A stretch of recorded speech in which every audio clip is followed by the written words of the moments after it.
Carry on underway. Yeah, okay, very good. Good evening, everyone. It is 6:05, and this is the November meeting of the Davis Human Relations Commission.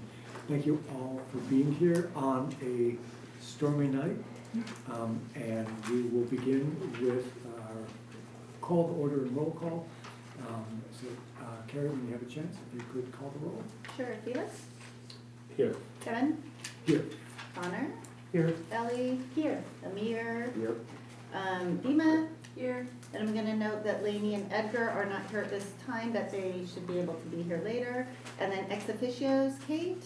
Here. Megan? Here. No council members are able to be present tonight, and then I am here. Thank you very much. We have a quorum. And next item of business is approval of the agenda.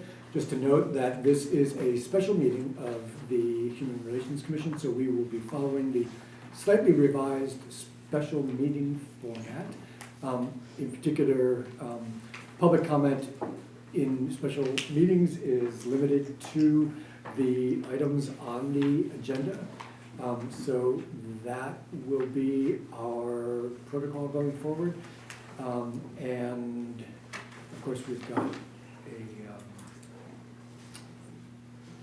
otherwise, the normal agenda, other than the, we will not be having the standing item on the public forum as usual with our special meetings.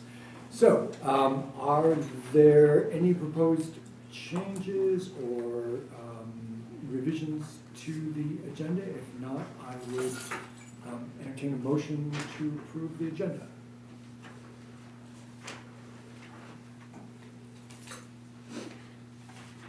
Or not. I'll second.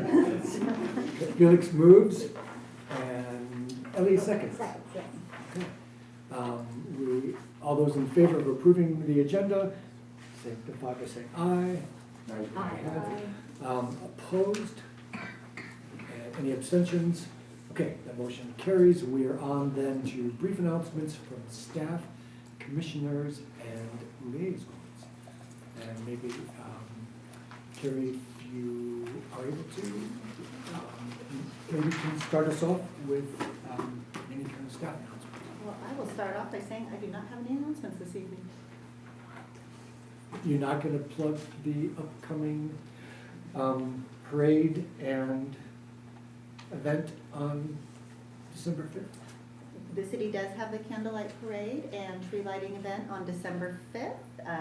The candlelight parade begins at 6 o'clock down at the co-op, and will end at the East Street Plaza around 6:30. And then the other evening activities will take place with some local high school groups and youth groups doing some performances, and the tree lighting at 6:30, and then the Varsity Theater will be showing 3 free showings of Olaf's Frozen Adventure, I believe is the exact title this year.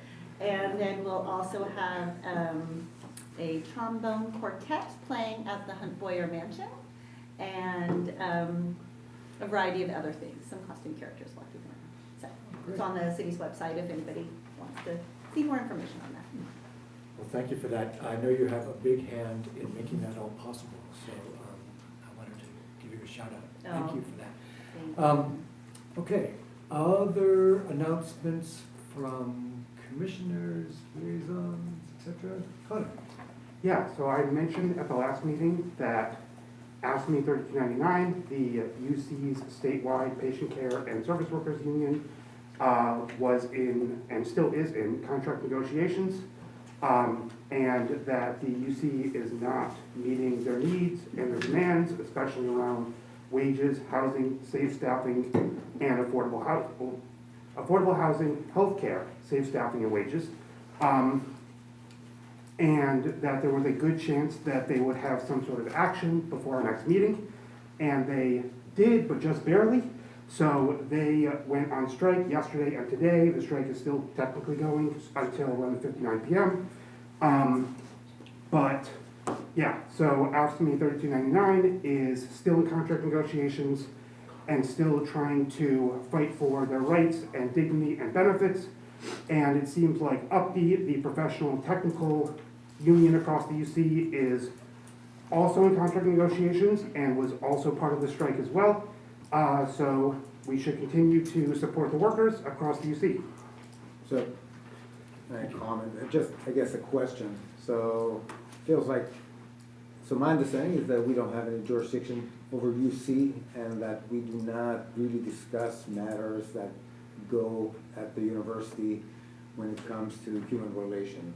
So I guess if my question is, do we have jurisdiction? Do we discuss here? Because there are lots of things that I find very disturbing about, the UC Davis community, which, I don't know if this committee can and wants to undertake anything, but just to clarify. Yeah, it's a good question, Amir. The short answer is, of course, that we don't have any jurisdiction over UC Davis. I think the more complicated, longer answer is that UC Davis is very much part of and embedded and intertwined with the community, so things that happen on campus often have repercussions and, of course, affect people who live in the city of Davis. So I don't know if there's always a bright line between, what happens on one side of Russell versus the other, because the people who might work on one side of Russell may live on the other side of Russell. So it's a little bit murky, but of course we have no jurisdiction over the university. So I personally, I agree with that. I think that it just opens us up to a lot more just items potentially, which I think is a good thing. But I agree with you. I think that the UC Davis community and the city are really intertwined, especially when it comes to people, like human relation. So, Right. I agree. Yeah. But I guess wanted to make sure that we're all on the same page. Yeah, thank you. Okay, others, Connor, do you have anything? Yeah, no, so definitely the city does not have direct power over UC workers, though there's also even questions on how much direct power commissions have at all, even over city matters, which is still an open discussion. But yeah, I want to raise awareness around the worker struggles, and especially around like going out to picket lines and whatnot, which this past action, the picket lines are over, but there could be more in the future. So mostly just around raising awareness of the workers' issues, especially with AFSCME, because they are one of the most marginalized groups of workers on campus. Okay, thank you, Connor. Other commissioners with announcements? Ellie? Hi. So about 2 weekends ago, I attended a training online that was put on by the Institute for the Understanding of Anti-Palestinian Racism. And I found it to be a really helpful introduction. It was about an hour presentation. It moved really well and was a good introduction to the topic, and then had about a half hour for Q&A. And a lot of people had a lot of questions and some really personal questions and stuff, and you can see how this form of racism was affecting people's lives and their children's lives. So I think that the Institute plans on doing more of these virtual trainings in the future. And so if I hear about another one, I will definitely share it, because I think it was worthwhile. Thank you. So, I just, are we gonna discuss, I see we have on the agenda, we have a continued discussion of commission work plan. So I have some serious concern and point of discussion regarding our last meeting on the subcommittees or the ad hoc committees that we've appointed. And I don't know if we want to discuss it now or would it come back later? Well, yes, we certainly are going to, in 6A, discuss commission work plan and creation of, or potential creation of subcommittees. And the ones that- continue to insist should be called committees, but So, including the ones that were decided last meeting. well, we could certainly have a conversation about Okay, so I'll wait. previously or created committees. Okay. All right then. Do I see anyone else? Public comment? Yep, we're We gonna. missed public comment on the approval of the agenda. you missed calling public comment on the approval agenda, which is an action item, and public comment is required on every agenda item, and it says here. So I at least have a question. Alan, we typically do public comment on item number 4. It's been like that on the agenda, always. But under state law, you have a right to make a public comment on every agenda item. I'm very much in favor I'll defer at of, this time, but please research it. I'm happy to do that, and I'm also happy to allow you to make your public comment. Thank you. I'm confused here. You've taken a regular November meeting and made it a special meeting. I don't understand why, and therefore you've curtailed general public comment. If our goal here is to listen to the public and get them, there's no reason why you can't have a general public comment at a special meeting. And it's also not clear whether I will be, there are 8 members of the public here, and whether they will not make public comment on every single item at the time of the item, because it seems to implicate only one time and not at the individual. And this is not clear. And also I note, so I also hope you'll have public comment on the minutes, because there are things missing from the minutes. Thank you. Okay. Alan, did you have any public comment on the approval of the agenda? Yes, because it's not clear, it implies that you don't have, the public will not have right to make a public comment on each one of the individual items. The That's your implication comment. is there's only one public comment period here. This is ambiguous. So I want to be clear, will the public be able to make a comment on every single item on the agenda? Okay, I understand. Thank you very much for your And clarify, please. And just to clarify, if I may, so long as I've been on the commission, I have here all of the agendas that we've had at every meeting, and it has been listed in the same manner, yet we have. But this is a special meeting, so this is a special. No, I understand, but we have always had public comment after every item. If you would like for us to include that in the agenda as it is written and sent out, Carrie, I believe we could. What is I this special? need This to is- talk to the clerk's Okay. office. This isn't, and we are off agenda right now. This is brief announcements right Yeah. now. So we can certainly research this and I'll correspond with you. We can. Public comment was not allowed on the agenda approval. Right. And of course, we are limited in our ability to revise the agenda in light of the Brown Act 72-hour rule. So that's another thing to keep in mind. But thank you for your comment, Alan. I can just maybe respond to one question that you asked, which is, why is this a special meeting? And it's because it is invariably a special meeting when we change the time and or location of a meeting. And we've done both in this case.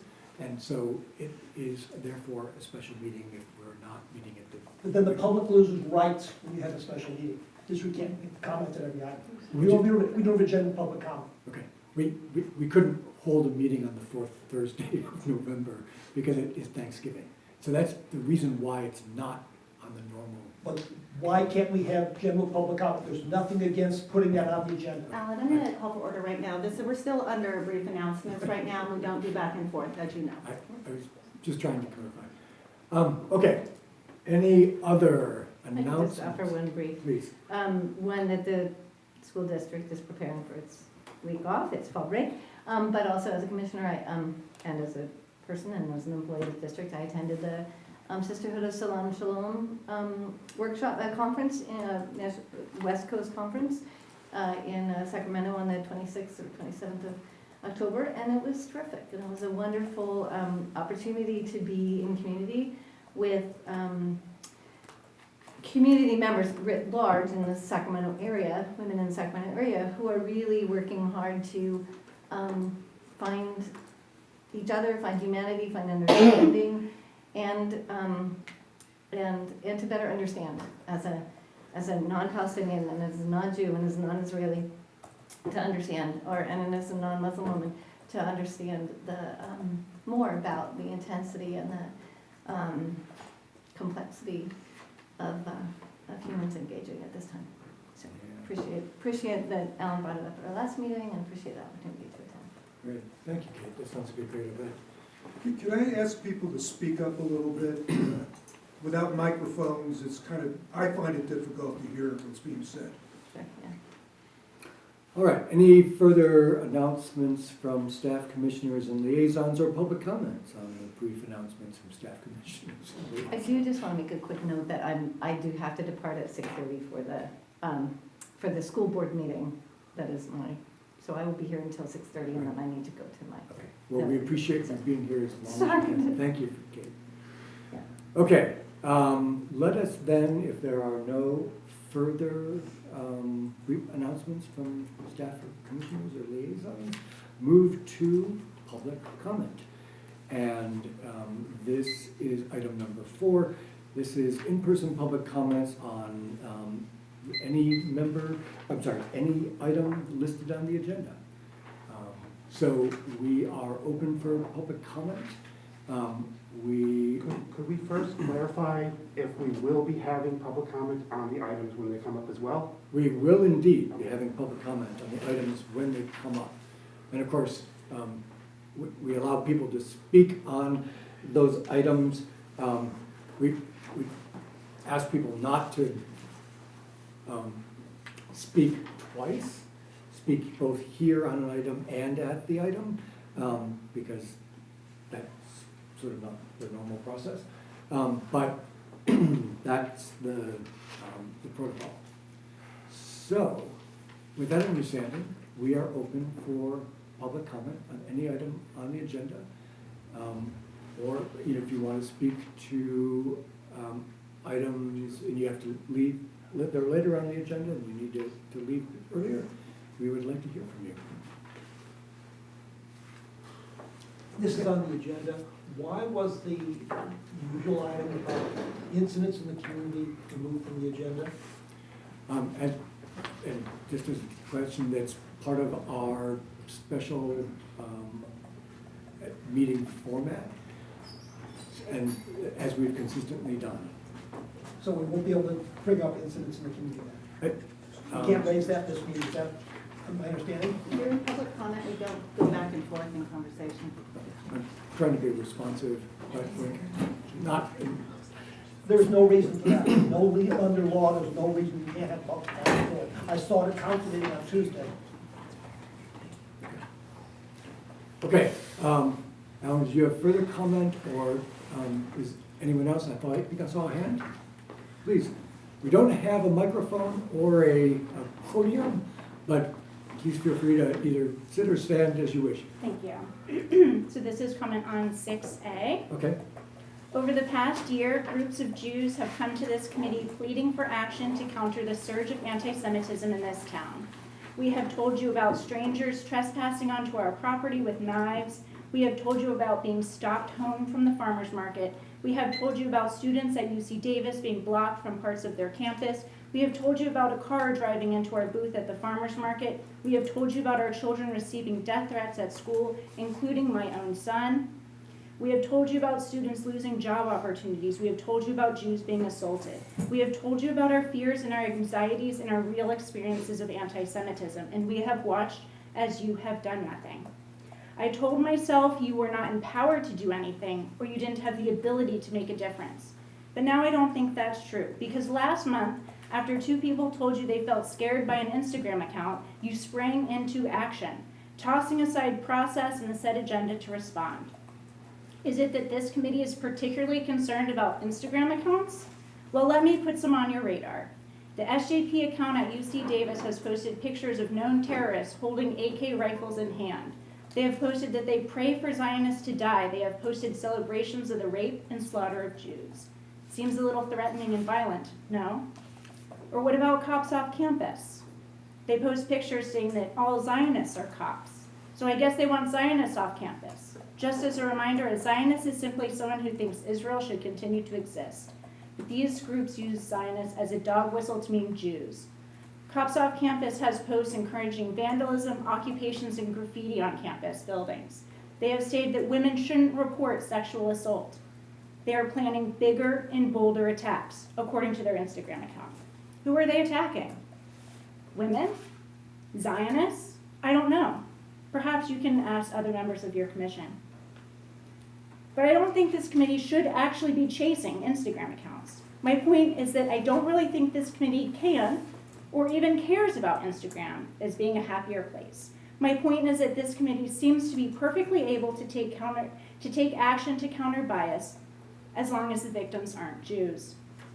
Though I'm willing to be proven wrong, but I encourage the committee to take an active stand to bring this community together, highlight our shared humanity, as Kate brought up, celebrate our differences, even Jews, even Zionists, of which the vast majority of Americans are. Thank you. Thank you for your comment. Anyone else? Yes, I see a hand.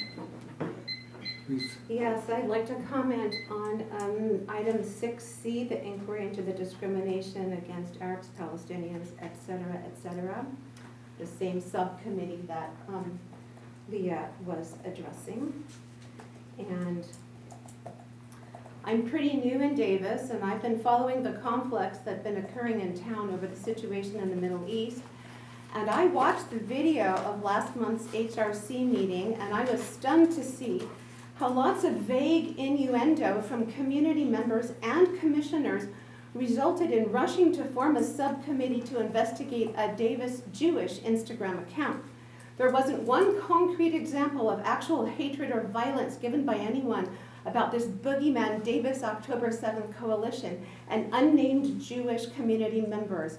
All I heard was shameless, baseless fear-mongering. What's particularly disturbing is that the commission singled out the Jewish Instagram account and Jewish community members while completely ignoring the myriad of blatantly pro-terror, pro-lawlessness, pro-violence social media accounts and known individuals that are operating unchecked in this town. I know that at least one of you actually affiliates with UCD Cops Off Campus, one of the most threatening of these groups, and Leah sort of described them. I saw a photo of you, Mr. Gorman, tabling with them and passing out their literature, and I think it's a sham that you would sit on a commission that's supposed to promote mutual respect, understanding, justice, and advancing the human rights of all people. And I heard another commissioner admit that he was on one side of the Palestine-Israel conflict, and then he called the Jewish Instagram account vile. Yet he didn't feel the need to support his claim. I think that was you, and I don't know your name, I just saw it on the video. All he had to do was to make his point, evidently, is to suggest the age-old trope about the dangerous Jew. And Ms. Tamimi, who led a march through the farmers market with accusations of genocide and apartheid, is clearly an activist. And it's no surprise to hear that she supports investigating the Jewish Instagram account and no others. The HRC is supposed to study and make recommendations around equity and discrimination. Going after the Jews while ignoring everyone else is an example of discrimination, and the HRC itself is engaging in it. As representatives of the city, you can't afford to be involved in maligning residents and going after them.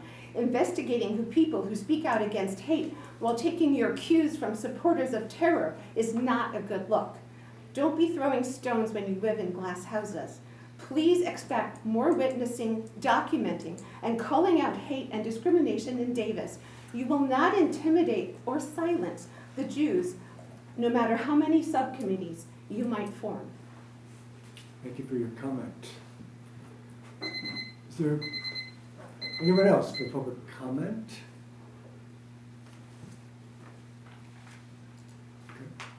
Okay. Please, welcome. Yep. Come forward. My name's Dan, been in town for 33 years, and I also want to comment on the same agenda item. But it's also a broader problem, right? Since October 7th, we saw a reaction in this town that involved the coordinated spreading of anti-Israel, anti-Jewish propaganda in town. And it's a number of extremist groups, and they're operating on campus, and they're operating in the city. And Connor Gorman is involved, DEMA is involved, and these groups, we're okay if people want to be against war. That's anyone's right to be against war. But as soon as you contaminate that message with support for Hamas, support for Hezbollah, and support for the PFLP, then we are going to stand up and we're going to document it. And that's exactly what's at the encampment at UC Davis, where Connor Gorman went, Dylan Horton went, a number of other people went. Public officials went to show their support for an encampment that had Al-Qassam Brigade graffiti. Think about that, in our own town. And now, you're going to put your time into investigating the people who are documenting the hate. How crazy is that? Have you ever thought about investigating Cops Off Campus, YOLO for Justice in Palestine, Party for Socialism and Liberation? Have you thought about investigating those groups? What about the guy at the farmer's market who had swastikas in his booth saying that Israelis were actually Nazis, who said Jews collaborated with the Nazis to form Israel? Are you gonna investigate that person, or are you just gonna investigate us? Thank you. Sir, please. So my name's David Siegel. I've lived in Davis for more than 25 years. I've been a professor at UC Davis for more than 30 years. I'm currently an emeritus professor of medicine at UC Davis. And I must admit, I won't repeat what's already been said, that when I heard the proposal at the last HRC meeting, I will give you all quite a bit of credit for chutzpah, because I have never seen anything quite so ridiculous in my life. It is as if now the aggressor has become the victim. And I know that my football coach in college used to say the best defense is a good offense. But the notion that there would be complaints in Davis about this Instagram account is so absurd. I've been on campus. I've been at Davis City Council meetings. I've been at school board meetings. I witnessed the picnic day parade. And so again, the notion that there would be an investigation of an Instagram account, when in fact, in Davis, systematically for many years, accelerated since October 7th of 2023, has been systematic anti-Semitism and bullying by individuals. Let me name some of the groups involved. The Party for Socialism and Liberation, YOLO for Palestine and Justice, International Answer, Within Our Lifetime, Jewish Voice for Peace, so-called, Students for Justice in Palestine, 4811 United Auto Workers, Cops Off Campus, DropHillel.org, Faculty for Justice in Palestine, Arab Student Union. So the notion that now, by the way, I should mention, I'm a commissioner myself of Recreation and Parks. So I understand the process and what goes on. But I actually find it quite astounding that this group has decided to investigate an Instagram account when there has been systematic bullying, mistreatment, harassment, and yes, physical violence against Jews and pro-Israeli individuals in this town. Personally, I was kicked out of a meeting by Students for Justice in Palestine on campus as a professor. I was blocked from accessing a lecture near the so-called encampment, which was actually outside the encampment. Personally, I was named by ASUCD as mistreating students, none of whom I knew or ever had encountered. So again, I will give you all credit with the establishment of this so-called committee, is that right? You don't want to call it a subcommittee, that is going to investigate an Instagram account. It is, again, I guess we're used to this with the Trumpian agenda and the Trumpian tactic of, again, the best defense is a good offense. Sorry if I've exceeded my time. Thank you for your comment. Okay. Is there anyone else then for public comment? Question. These are all comments about an item on the agenda, and I'm assuming that we can speak at the time of the item on the agenda if we have not spoken public comment. Exactly so. Thank you very much. Okay, very good. Okay, seeing no further public comment, let me just check with our staff person, Carrie. Carrie, did we receive any written public comments? We received a written public comment earlier today that is in the binder here. If anybody would like to read it, Alan provided it, and so it is here with some suggestions from him. You all read it. You all received it today. So. Okay, very good, thank you. Okay, thank you for your public comment. We are now moving forward to the consent calendar. This is one item having to do with approval of the meeting minutes. Let me first invite public comment, since I understood that there was a desire to speak to the meeting minutes, and ask for public comment on our proposed minutes from the October 24th meeting. Yes, staff has no way of reconciling and making available public comment or slides given to the commissioners at the meeting. They're lost. They should be attached to the minutes, so there's a permanent record that's accessible on the city website. When people turn documents in, they need to be accessible on the city website as part of the minutes. That's simple sort of procedure, a level playing. So the staff reports are there for perpetuity, so should the public input. That should be part of the public record. It should be part of the minutes. I know we're already here at this point, you should approve the minutes, of course. But going forward, any document that's given, like I gave earlier today, should be attached to the minutes and part of the full public record that's accessible. I know you can ask for it with a public records request, but no one knows to ask for it. It should be part of those minutes. Thank you very much. I hope I haven't gone on too long. Thank you for your comment. Okay, with that, is there any sort of further discussion or any discussion on the approval of the October 24th commission meeting minutes, which were attached to the agenda?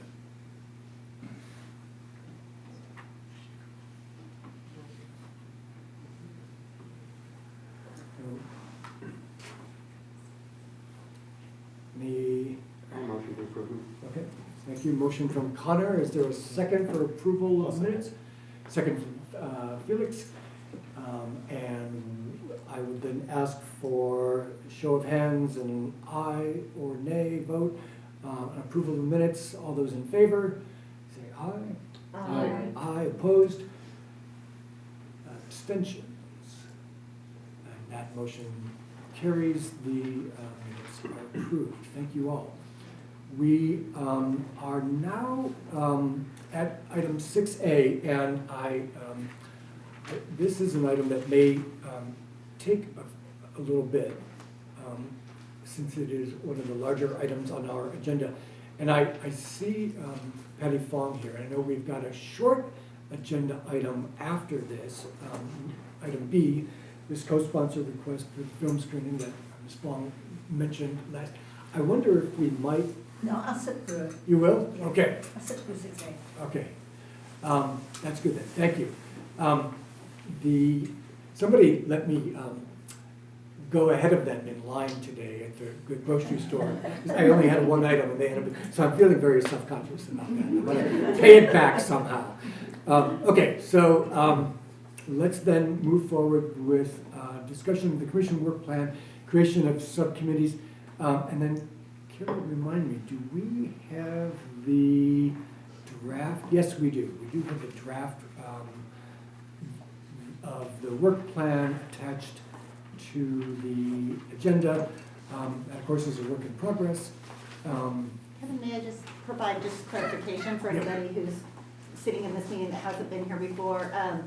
This work plan is actually an older work plan that hasn't been updated. So the only thing that has been updated on this at this point is the commission functions which were updated by the city council as of July 1st. So the rest of the items in this work plan are from the previous work plan from a couple of years ago as you're reviewing them. So just to keep that in mind. Okay, good. Yeah, we did make some progress on drafting some revisions to that work plan, but as you indicate, it is very much a work in progress. So we have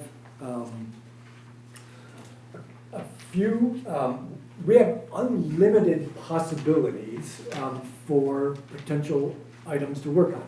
That is limited perhaps only by our stamina and capacity and willingness to take on this work.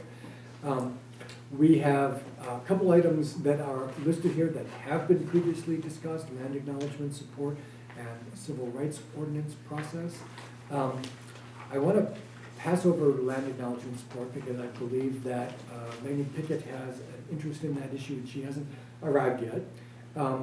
But perhaps we can pick up with the second bullet point and then address in later on other proposals for that anybody might want to put forward for items to discuss for potential committee work. The civil rights ordinance process, I'll just briefly discuss. I think most people are aware of it, but just by way of introduction, the city has a civil rights ordinance in the municipal code. It sets forth the city's policy on non-discrimination, and it also empowers the Human Relations Commission to receive and look into and attempt to resolve complaints of discrimination that are brought to the commission. We also did, at some point, some months ago, have a discussion about potentially updating or recommending to the city council that it update the language of that ordinance to capture changes in the law that have occurred since that ordinance was adopted at the state, changes in the law at the state and federal level since the city of Davis adopted its current ordinance. So the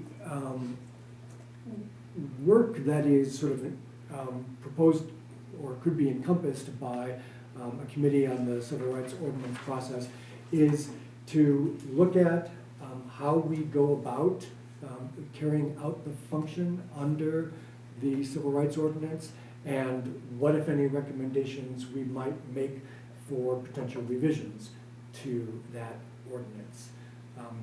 This is an issue that I've been involved with for a long time, so I have a particular interest in it, and it kind of dovetails with my background in civil rights law. So I think it's something that is actually very much within our purview, given our responsibilities under the city ordinance, and something that is deserving of our time and effort. And question for Edgar. Yeah, just a quick question, because I remember when you were working on this in the beginning, you know, what is kind of the short-term and then mid-term, long-term goals? So what is there a point of completion, right, where you can say like, okay, I think I've done enough on this topic of reviewing, and so I'm wondering like, where do you see the statuses of this, and how much longer should we continue? Yeah, good question. I guess I foresee those two kind of issues that might be within the purview of that committee. Yeah. One is, how should we implement that, the current obligation that we have, the task that we're charged with under the existing ordinance? And secondly, what, if anything, would we like to propose to the city council for potential revision of the ordinance? And then there, I think that would be complete the work of that. But you've already gone through a lot of it. So I have, and I would, I think, propose that with respect to, for example, potential revision, that's an item that the committee could take up. I mean, nobody's bound by the draft that we went through. Number of the members of the current commission were not on the commission at that time, Right. and may have suggestions for further revision or, eliminating the proposed revisions. Just by way of background, we did go through that process, and we were asked to share it with city staff before we took a vote on it, and that we did that in September of 2023, so over a year now. We had hoped for some feedback from city staff, but none was forthcoming. Hopefully, we might yet get that kind of engagement. But we've never actually taken action on that proposed revision. And even if we had, I still feel like, given the fact that we have new commissioners, it should be an open question, what, if anything, folks want to do. So maybe it's a starting place, that prior draft, and if the committee looks at it and wants to make any other changes, then of course, everything that the committee wants to suggest would come back before the full commission, and then we would discuss and do as we wish. Well, first I want to say that I'm expressing interest in this subcommittee because it intersects really well with my dissertation research. But then secondly, I had a question about how the, one of the subcommittees that was formed last meeting, the research ways to report hate incidents, how that might intersect with the kind of first goal that you had, which was thinking about processes. Obviously, reporting is only one part of the entire process, but I'm wondering if there's maybe some intersection there. Right, no, it's a good question.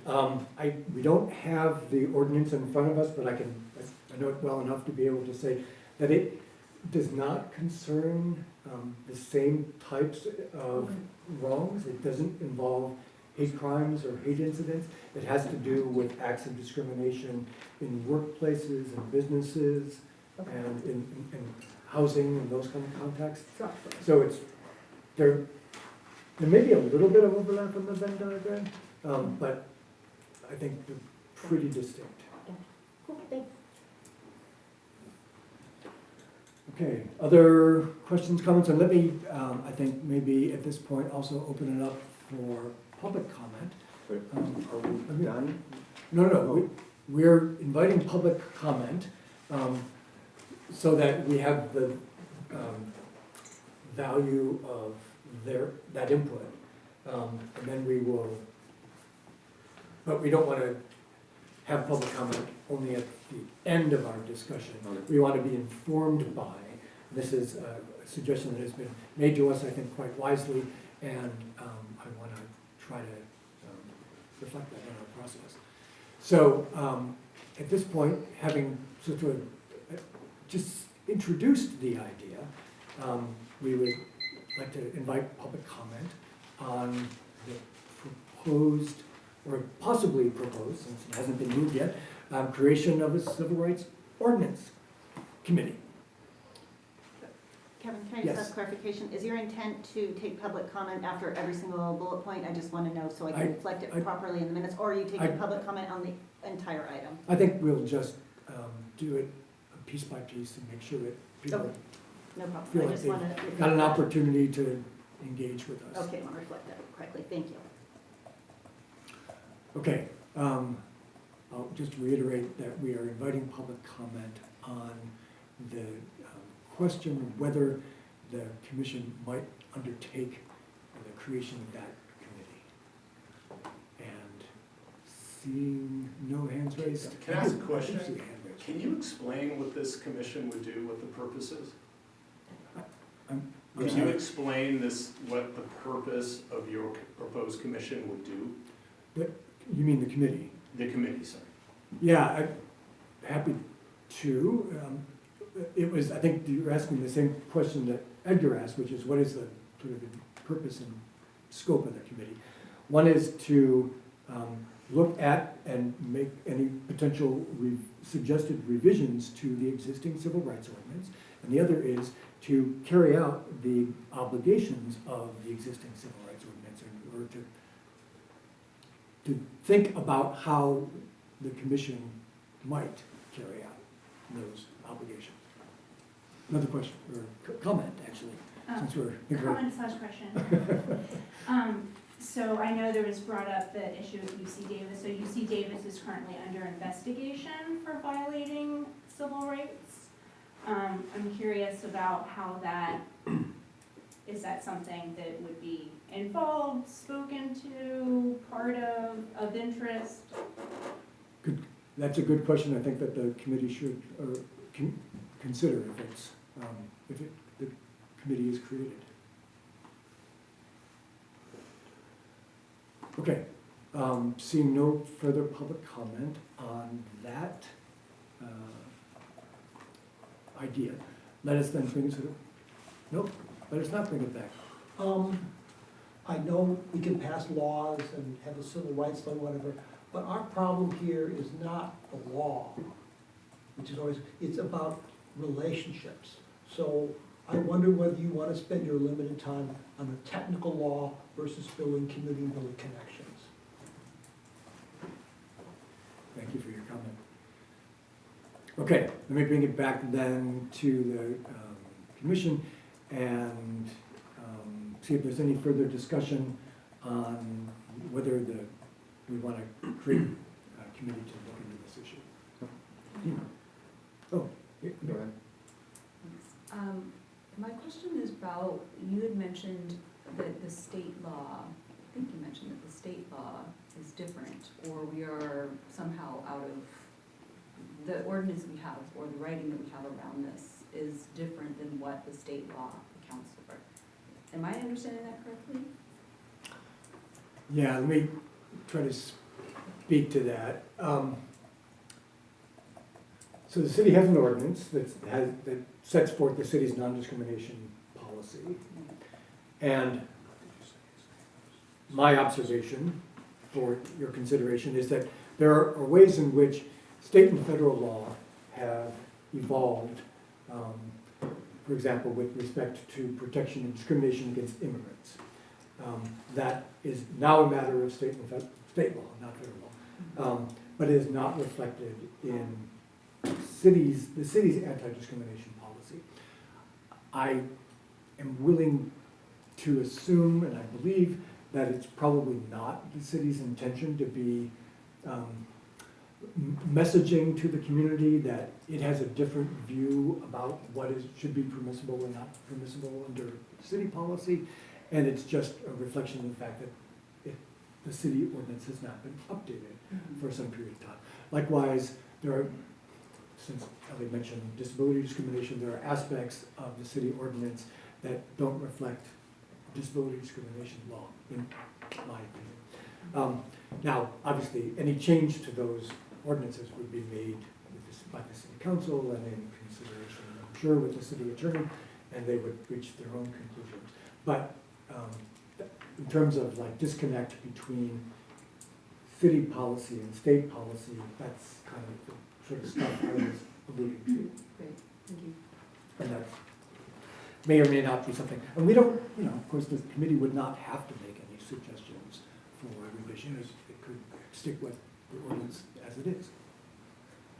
Amir. Yeah, so if we're gonna consider, and it sounds like we are gonna consider establishing another committee, I guess that for me, I would wanna have a little bit more background and rationale. Like, why do we need that? And it's like we're starting this discussion, but like I don't have any background about the civil rights ordinance itself, and then why do we need to revisit it? And you start alluding at that, but then I think that we need to better define, right? If you're gonna be a committee, an ad hoc committee, it needs to have kind of a much more well-defined output and a time frame. So I think that it just requires, at least for me, again, it sounds like you guys have been working on that like a year ago, but to me, all of that is new. So I don't know if do we want to like actually vote on establishing a committee, or is that something that we want to discuss? Because I feel that it needs more discussion, right? I'm not in a position to vote for or against right now, because I don't have enough information. Okay. Well, I guess I'm hopeful that we will be able to go through a process and consider various committees that folks want to propose, that we will actually make some decisions about what that work plan looks like, and then engage in it, carry it out. And so I guess I'm sort of desirous of trying to kind of establish what we're going to do and what we're not going to do. Not cut in stone, of course, because we can and should be flexible and adapt if there are things that come up in the future that we think should be deserving of our more immediate attention. We absolutely have the right to create committees at any time. We've got a new group of folks, and I think, I've got a lot of good ideas and energy, and I'm hoping that we will coalesce around some projects that people jointly decide they want to do. With respect to this particular issue, if there's more discussion that you would like to have, I think we should try to have it. Likewise, on any land acknowledgement committee or any other committee that we might want to discuss and propose. Okay, so the reason for having such committee is that the city ordinance is out of date compared with the state, and that you feel, as someone who knows that pretty well, that you feel like it needs to incorporate some updates and we need to review and make some suggestion? Is that like my? Yeah, so that's item number one of the two that the committee, I think, should potentially address. And I can speak more to that if you want. But the second item is the ordinance empowers or charges the commission with responsibilities right now that we're not actually carrying out with respect to establishing a process by which discrimination complaints are received, investigated, and attempted to be resolved. So, do we want to continue not to perform that function, or do we want to begin performing that function? And if so, what process do we want to establish for carrying that out? I have a clarifying question, and maybe it'll help with Amir's initial question, which is, any findings of the subcommittee get brought back to the full commission and then voted on before a recommendation goes to city council or before we would implement any kind of process. So I think part of what the subcommittee is doing is research, is getting more information to then be able to educate the rest of the commission that isn't, so it's not all 8 or 9 or however many are there has to each do the research on this too. So I don't know if that kind of helps with the whole you don't know a lot about it now. I think that's part of having the subcommittee to begin with. Sure, I just, if we're gonna invest our time and effort, I just wanna understand what's the motivation for doing that. Can I say something? Please. Just, I think when I joined this commission, one of the things that I learned early on, and, Carrie, correct me if I'm wrong, a lot of the subcommittees are created by your own areas of expertise and your interests, right, that you want to push forward through the commission. So, the people that dive into it are interested in it, want to do it. If there's other committees or subcommittees that you want to create, other people want to create, it's on you to kind of initiate it, propose it, and let people jump on. And so, I think there's a lot of opportunities for individuals to launch projects through the commission and get the support and get others involved. And so, I think there's a lot of opportunities. When I first started, all the anti-Asian hate crimes were happening. So I immediately was like, okay, let's just start a subcommittee. I have a background in Asian American studies. I had connections with people who were tracking the anti-Asian hate crimes. And so we formed a small committee of 2-3 of us, and we just kind of kept in touch with the people and the institutions that were tracking the data, just kind of keeping track of what was happening in town.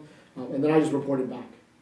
And then, I think at different times, they'll excel and then they'll kind of get low in their work. And that's when we kind of have to decide, do we keep going? And so I think with Kevin, we launched this a long time ago.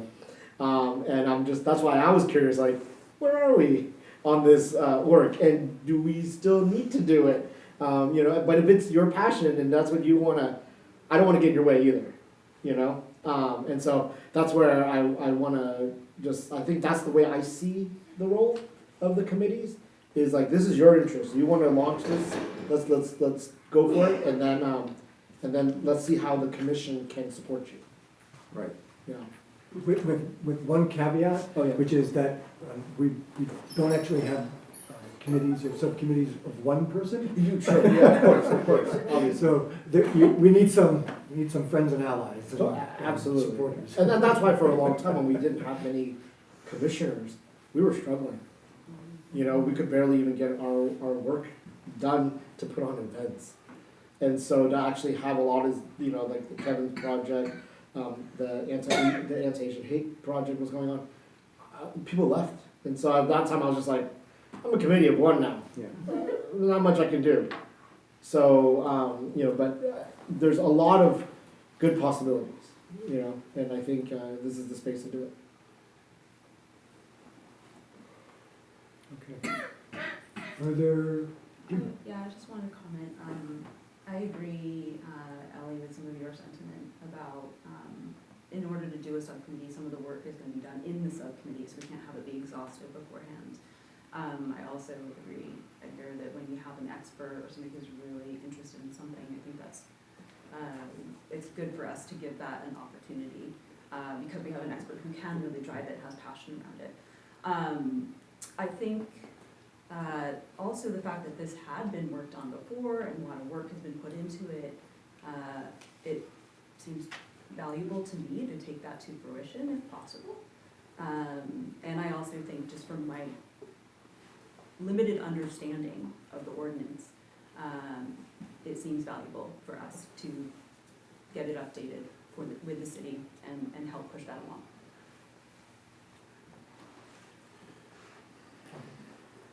further comments, questions, etc. On the assumption that maybe there might be interest in this, are there folks who, I think I heard Ellie, are there others who would be potentially interested in serving on such a committee or subcommittee? I'm looking at you, Mayor, I'm just kidding. I do have one for you, though. I would be interested unless somebody else wants to jump in, only because just in terms of makeup of committees, us three are already on another committee. If we wanted to sort of mix it up and make sure other people have opportunities to be on multiple committees, I'm just throwing myself out there as a backup, should no one else.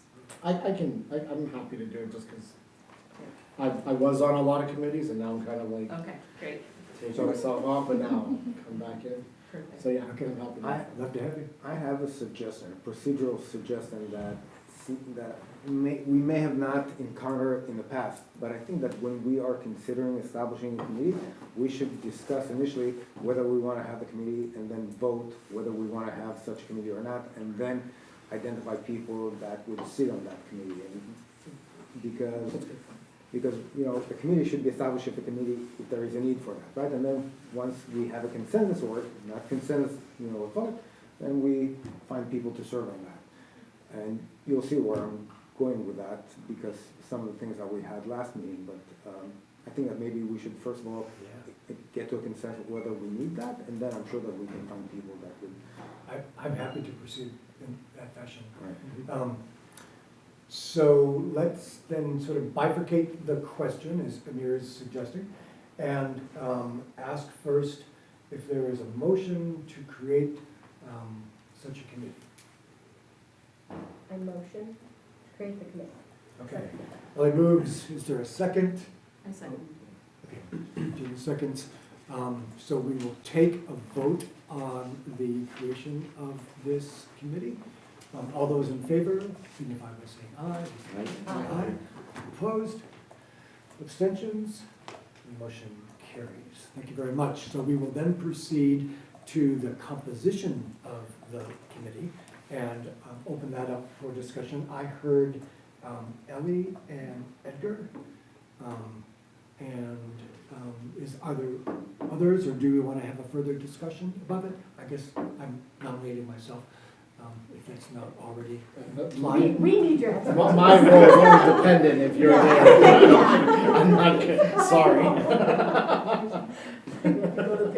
Yeah, I'm like, Okay, so there is suggested that Edgar, Ellie, and I might constitute such a committee. Is there discussion on that composition? Okay, if there is no further discussion, a motion would be in order. what motion are we? A motion to Approve? Approve the person. appoint us. the members of that committee as constituted. I'll Okay, second. motion from Dima, motion, or a second from Amir, thank you. All those in favor, say aye. Aye. Opposed? Any abstentions? And that motion carries. Okay, well, thank you very much for that work and that discussion, and your committee will get underway and report back to you. Okay, we don't yet have Lainey, so. She just messaged that she's stuck at school board and is, Is that why my butt is beeping? probably she's having trouble removing herself, I think. Okay. So she is over at the school board meeting. Okay, So, well, yeah, Please, so, Amir. yes, I want to get back to last meeting, and you heard some, public concerns, and I have some serious concerns. But to make this process maybe a little bit more efficient and not necessarily antagonistic, I think that at minimum, last time when we voted on establishing the committee to investigate anti-Arab, anti-Palestinian discrimination and whatever else was included in that committee, I voted against that committee because I didn't think that it was a good idea, and I was in the minority. I wasn't able to convince the rest of the committee members. But once this commission decided that we do want to pursue that, it was already kind of decided who sits on that. And to me, it's important that if we do have such a committee, I want to serve on that committee. So I want to reconsider the people that sit on that committee. okay. We have a quorum limit, as you probably know, Correct. in terms of the composition of committees. We can't have a quorum of the full commission because that raises Brown Act issues. So there are currently 3 members of the committee. Yeah, so that means You're asking to be added, I believe. replaced. Yeah, to replace someone. Okay. Yeah. Okay. Well, that can certainly be considered and discussed by the group. Who are the current members? The 3 of us, yeah.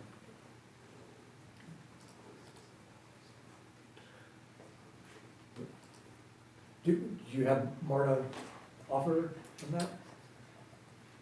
I have more well, that's my request. Okay, Right? I I get it. it's important for me to do that. I want to, I don't think that I am antagonistic in any way to the mission of identifying and documenting anti-Arab, anti-Palestinian hatred or bigotry or discrimination in town. Obviously, you all know that I identify, I'm Israeli, identify as a Zionist, but I also identify as a social justice warrior. So I don't see myself, my role is not being antagonistic to the goal of this commission, of that committee. That being said, especially after last meeting, I don't have full faith in this committee, and I am concerned that it will be used to create a narrative that I would feel very uncomfortable with. So I just want to make sure that I have a seat at the table. So, by way of further discussion, and I think we have folks in the audience who would like to offer public comment. So I think maybe this might be an appropriate time to do that. And Alan, I saw your hand up, so please. I heard the comments of my fellow Jews, Leah, David, Dan, Daphne, and I think we missed something. You guys missed something with the October 7th. There's not a balance there. I think it's real there. And Amir's the comment about this anti-Arab thing is kind of a one-sided thing. I think there's real value having a Jewish perspective on that thing. So there's no reason why the subcommittee could not invite a member of the public to engage in part of that discussion. The subcommittee might get around the quorum because they're not a voting member. There's no reason that subcommittee can't invite non-members there. So you might find someone in the Jewish community that would offer that perspective, because we clearly, the commission missed the perspective here this specificity at the last meeting about the Instagram versus the not looking at the stuff on the Jewish side. So I think we need to. So I think you have a really good point. Maybe there's a way around this without basically taking people off it. Can I respond? Yeah, let me, I want to just briefly comment, and maybe it's a related point, but I want to just reiterate for, I think, folks, a point that was made earlier, which is that a subcommittee is not going to be making any decisions about anything. And since I serve on this committee, I would just observe that the discussion we've had so far is about how we might go about trying to conduct some inquiry and outreach and information gathering. And that is really, I think, the primary function. And based on whatever information might be collected, I think it would be then brought back to the commission for discussion about whether it's complete, whether it's accurate, whether it's informative, and what, if anything, it suggests to the commission about recommendations that it might want to make or actions that it might want to propose. So it's all very preliminary, and I just want to maybe suggest that everybody try to keep that in mind in terms of our process. And I'm sorry, Ellie. I think we need to continue with public comment before yes. engaging back You're and right. forth. And That's a fair point. yes, Thank you. yes, certainly, we'll get through public comment, and then if you don't mind, Ellie, thank you. No problem at all. Please. My beeping is just setting the timer, my apologies. Thank you, Carrie. Amir, I appreciate what you would like to be on the committee. As an Arab American, I think that it's really important to have a subcommittee that feels safe for people to come to and express the, incidents that they've had happen to them. And I know that your name has been brought up on campus as one of not making it safe for students to do so or community members to do so. And for me, that would be a concern of you being a member of that subcommittee. And like Kevin said, the subcommittee is going to bring things back to the commission in which you can then speak up against it then. I want to thank all of you for serving on this commission. I think it's really big and important. And I think the biggest thing is that we're all a community, right? You're all here because you care about a community. And I appreciate that from all of you. I'm going to go back to kind of what was said earlier before we started from other community members. And I hear their hurt. And I think the important thing is that these subcommittees are here to investigate that hurt. And so I think if there's community hurt in other areas, that potentially other subcommittees could be formed that could address that hurt. We've done it with other instances, but I think that this one is really important. And Amir, I would appreciate if you could reconsider wanting to be on a committee so that Arab Americans and pro-Palestinian people can feel comfortable coming forward with their concerns and fears. Okay. Thank you for your comment. Another hand. If we have people on the commission who aren't safe, then they shouldn't be on the commission. Everybody that's on the commission was voted onto the commission, selected onto this commission, and should have equal opportunity to be a part of any of these conversations. We've brought up concerns about people on the commission as well. I'm not suggesting that, Connor, you need to leave, or that you can't be on any of these subcommittees. But I think it is important to hear these perspectives and hear concerns, and at the same time, this is your committee to decide that somebody in your committee is not a safe person. That's astounding to me, that you would bring somebody on. I mean, if there's legitimate concerns, there needs to be an investigation. That already happened. We already had a public slandering of the one Jewish person.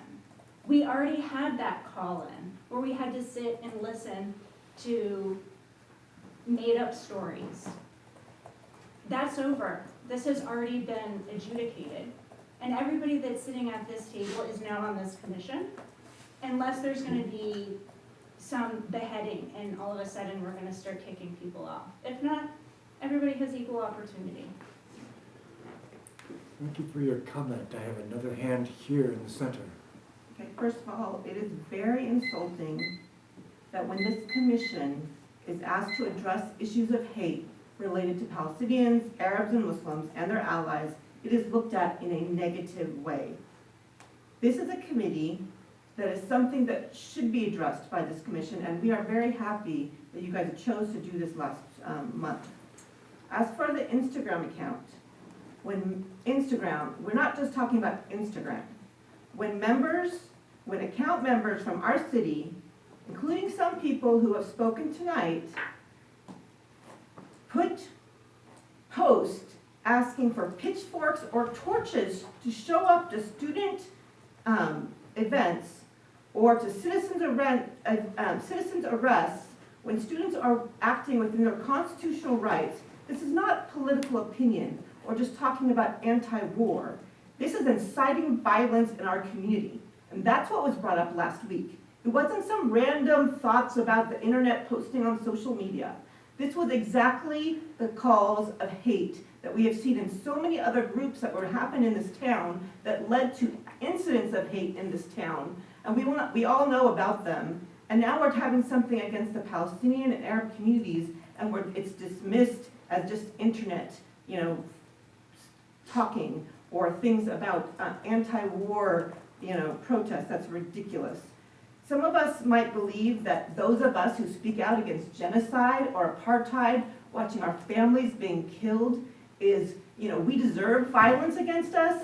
That is not okay. We are claiming in this town that we say we stand up against hate for all, and so when a commission such as was brought up last week is now deemed as a problem, that's the problem.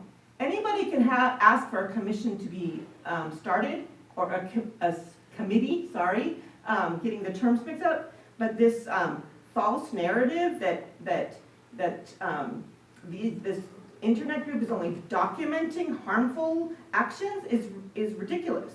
I mean, additionally, when retired faculty show up to student activities or student events and get in the faces of students and start trying to intimidate them and ask them questions about where their family is from Palestine to make them fear what could happen to their families, because we've had incidents where things have happened at UC Davis where then the Consulate of Israel was contacted and information was sent abroad.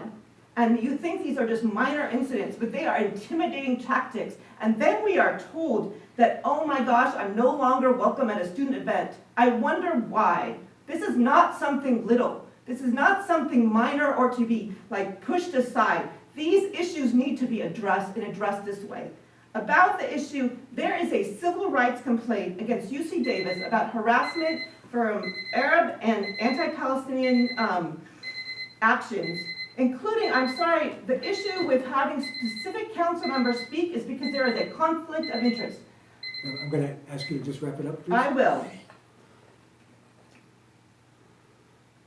With all due respect, Mr. Cole is included in the filing and specifically cited in those civil rights complaints.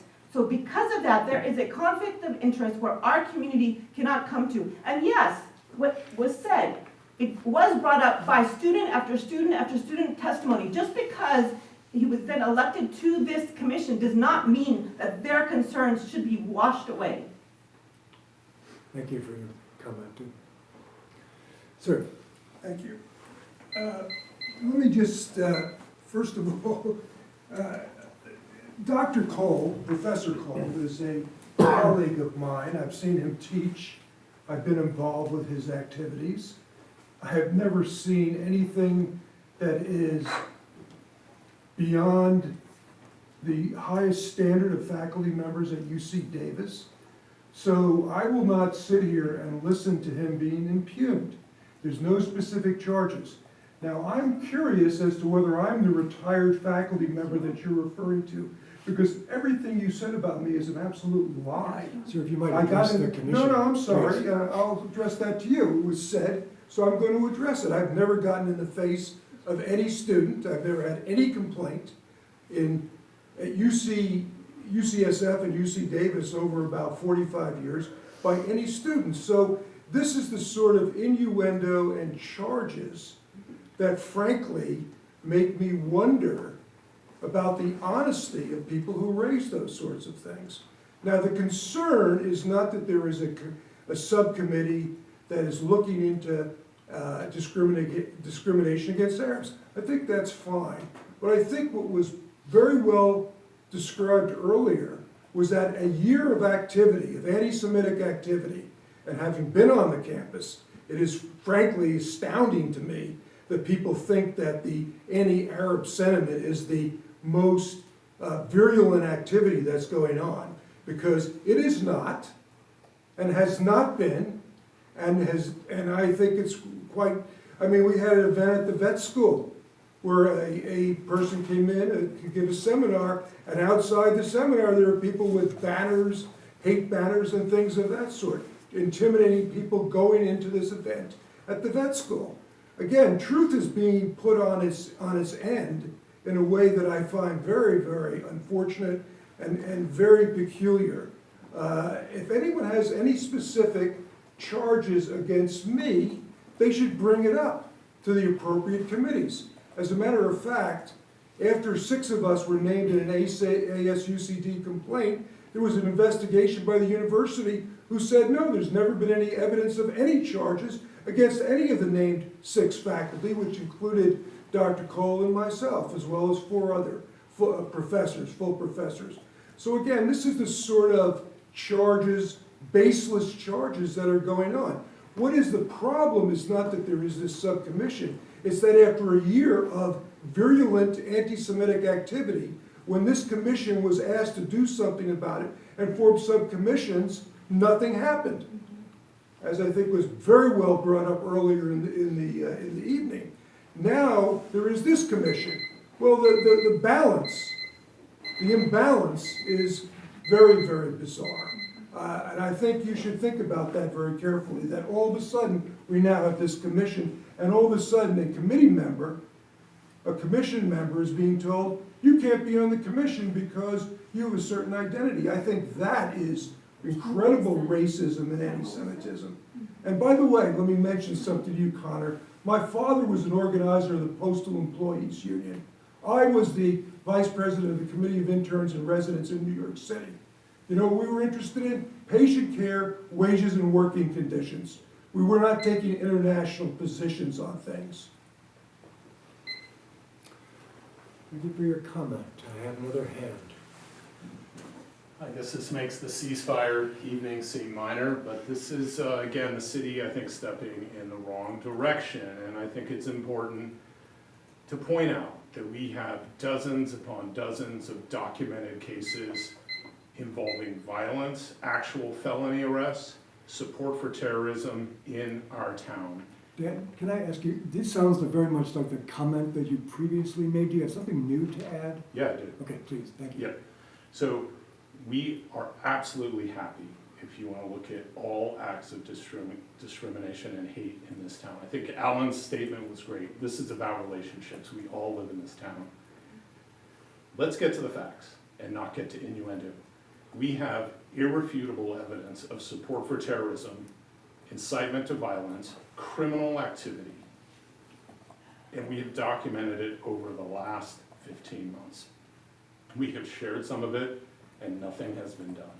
So if you're going to get in the business of healing this town, please invite us and look at the facts that we have, because what was said earlier, the total lies. Jewish students walk across campus and get umbrellas put in their face. We have flags for Hamas and Hezbollah. Al-Qassam killed another 100 now, marching through the MU. Connor Gorman, collaborating with the Party of Socialism and Liberation, who celebrated October 7th. He's sitting on your commission. How is it possible that you're going to just investigate one side? We have been asking for 14, 15 months. We have a large database of events. I admire what you did with Asian hate. We have a very large factual database of evidence showing a network of extremists working in this town, intimidating members of the Jewish community, lying, physically intimidating people, going into buildings, and encouraging criminal activity. Cops off campus at 10:07 a.m. on the anniversary of October 7th went into Pomona College. Why did they choose 10:07? Because it's October 7th. Why did they choose the anniversary of the slaughter of Israelis? Because they wanted to intimidate people. What did Connor's group say? We love it, is what they said. We love it. So if you're going to get in the business of healing this town and fixing things, please have a balanced approach. Just unbelievable. Is there any further public comment? Please. Just one more and very short. From what I observed, there are not many people who are afraid to walk around in this town with symbols, with keffiyehs, with tote bags that have upside down red triangles on them and machine guns. They just walk freely around the town. And yet, there are many young Jewish people who are afraid to wear their Star of David necklace. So I'm not saying that there is no discrimination anywhere, but I do think that it's very imbalanced, and it's really scary to think how up has become down, and down has become up, and right has become wrong, and wrong has become right. And that's why I'm here tonight. I'm pretty new here, but wow. Thank you for your comment. Okay, seeing no other public comment, I think we will bring it back to the commission for any further discussion on discussion of commission work plans, and commission of subcommittees.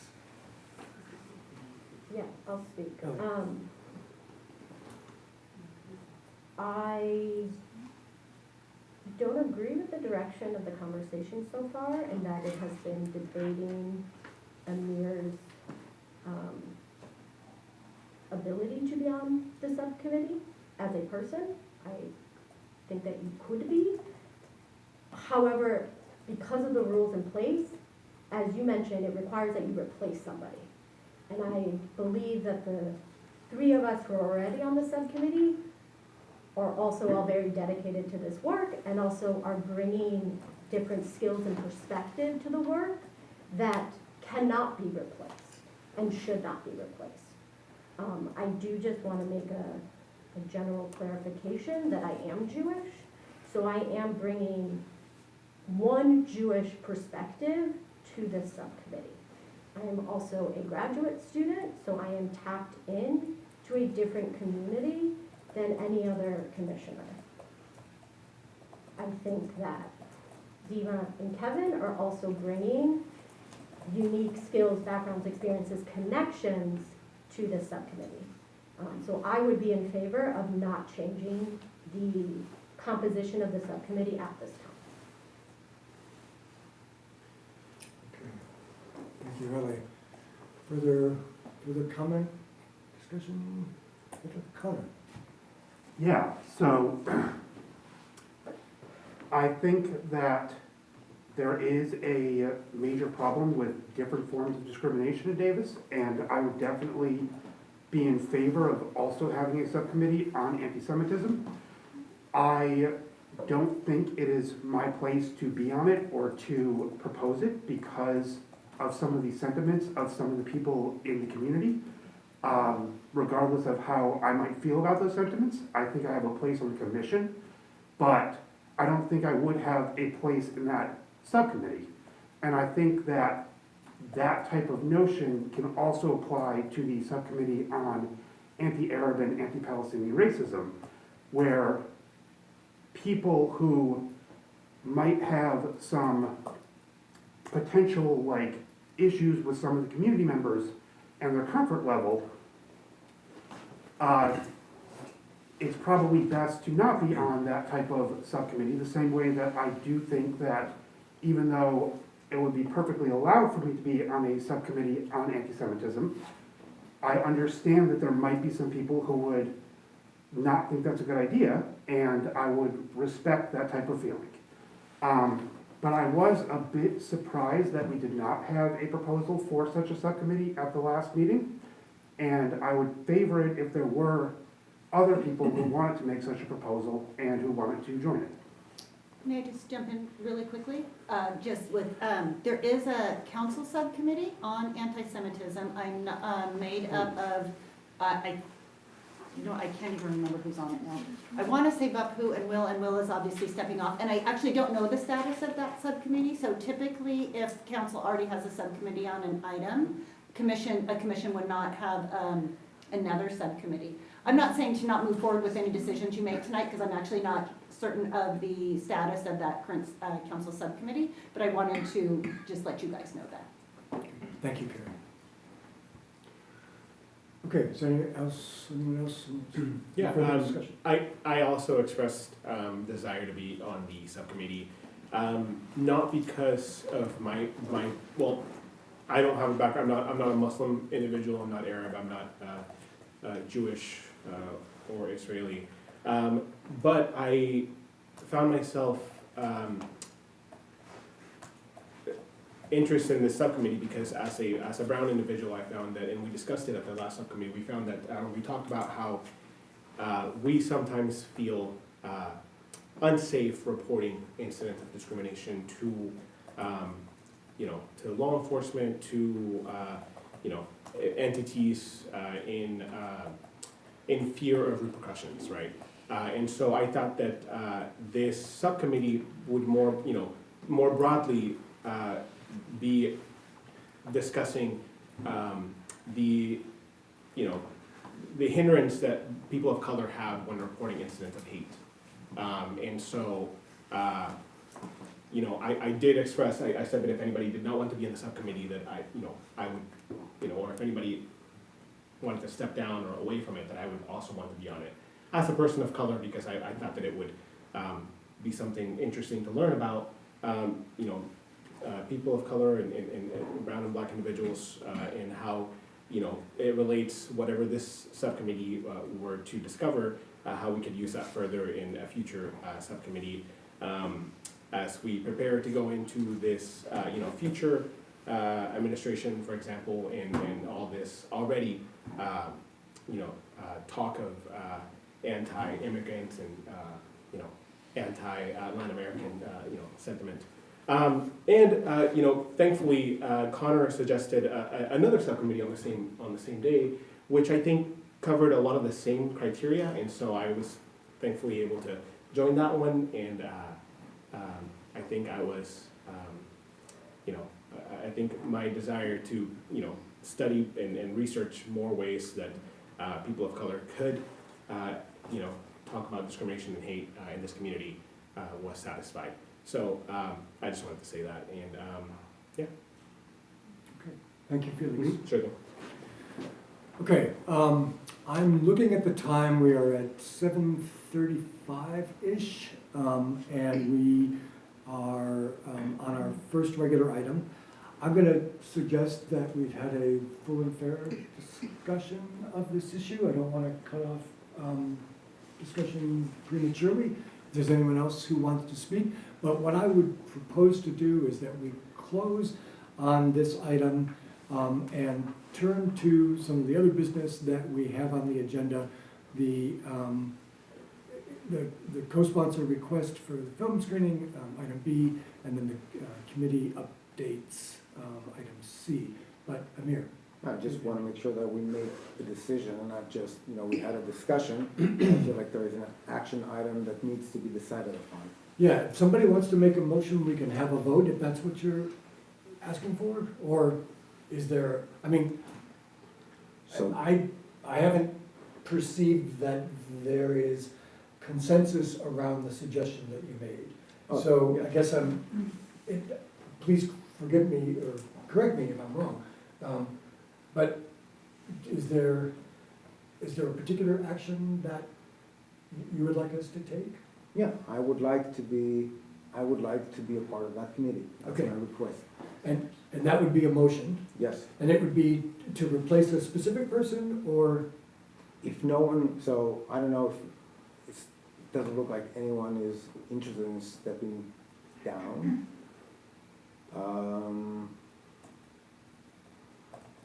So, yeah, so if no one is specifically interested in stepping down,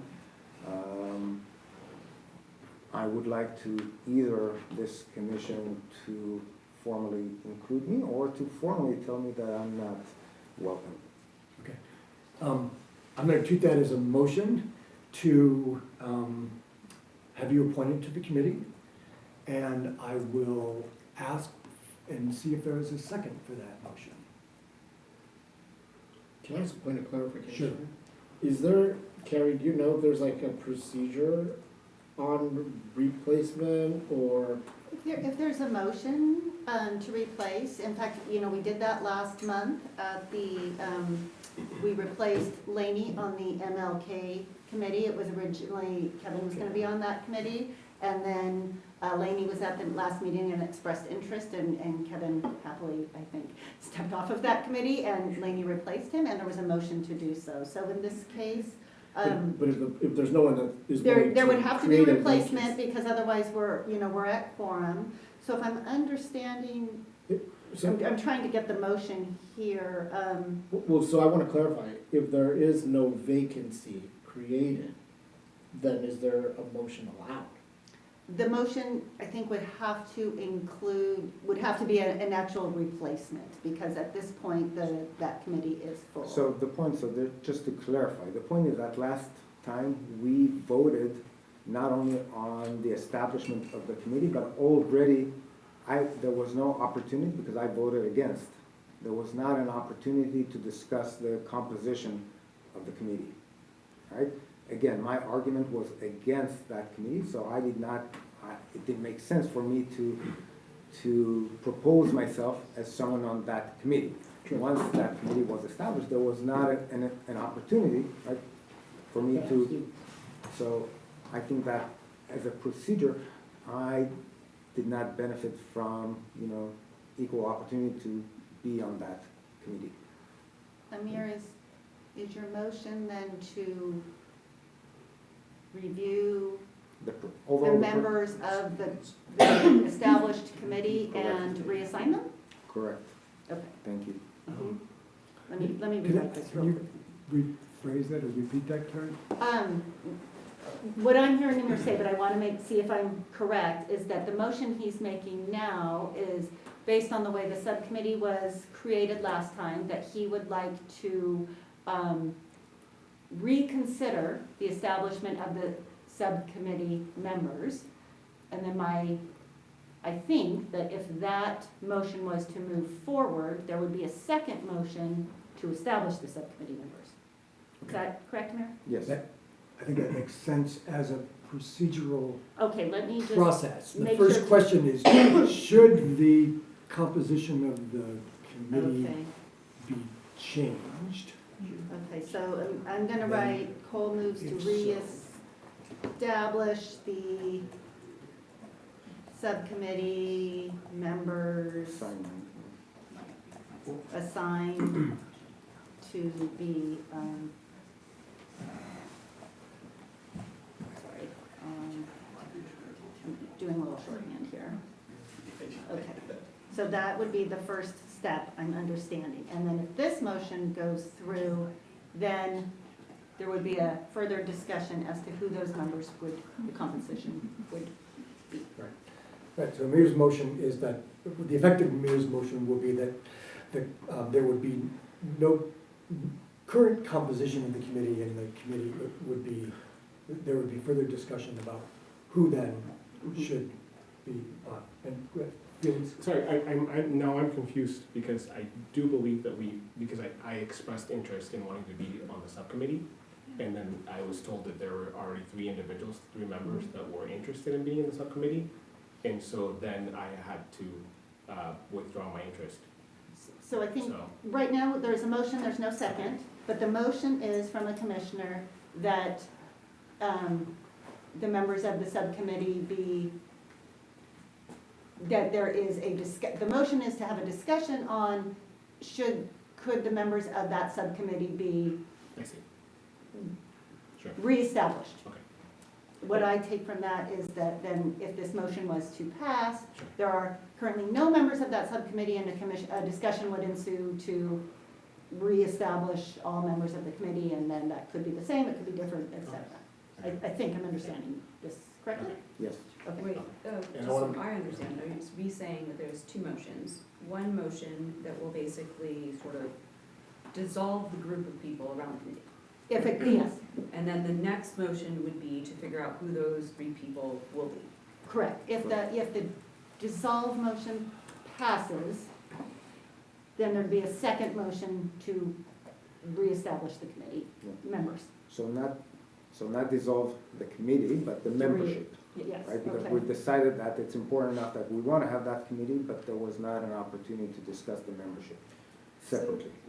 May I make a comment on that, or are we already in like motion land and we can't No, go there? you may absolutely make a comment. Okay.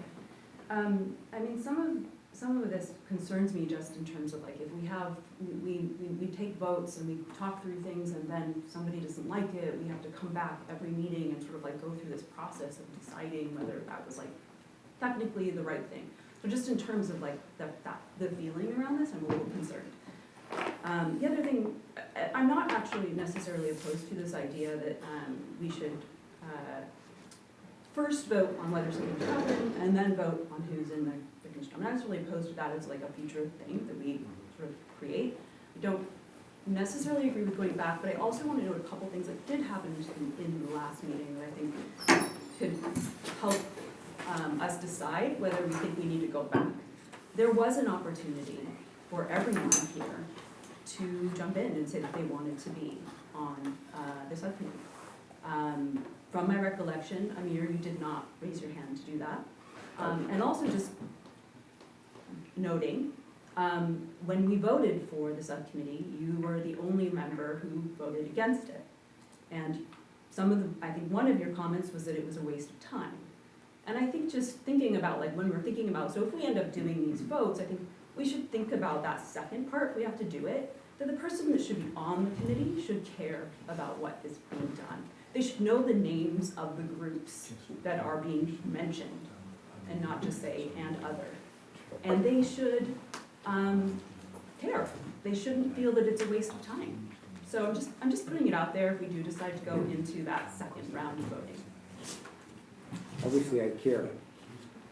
Otherwise, I wouldn't have been here, right? And that's exactly the point.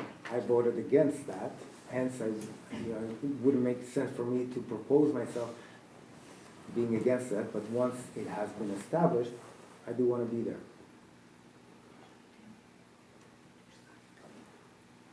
Okay, is there further discussion then?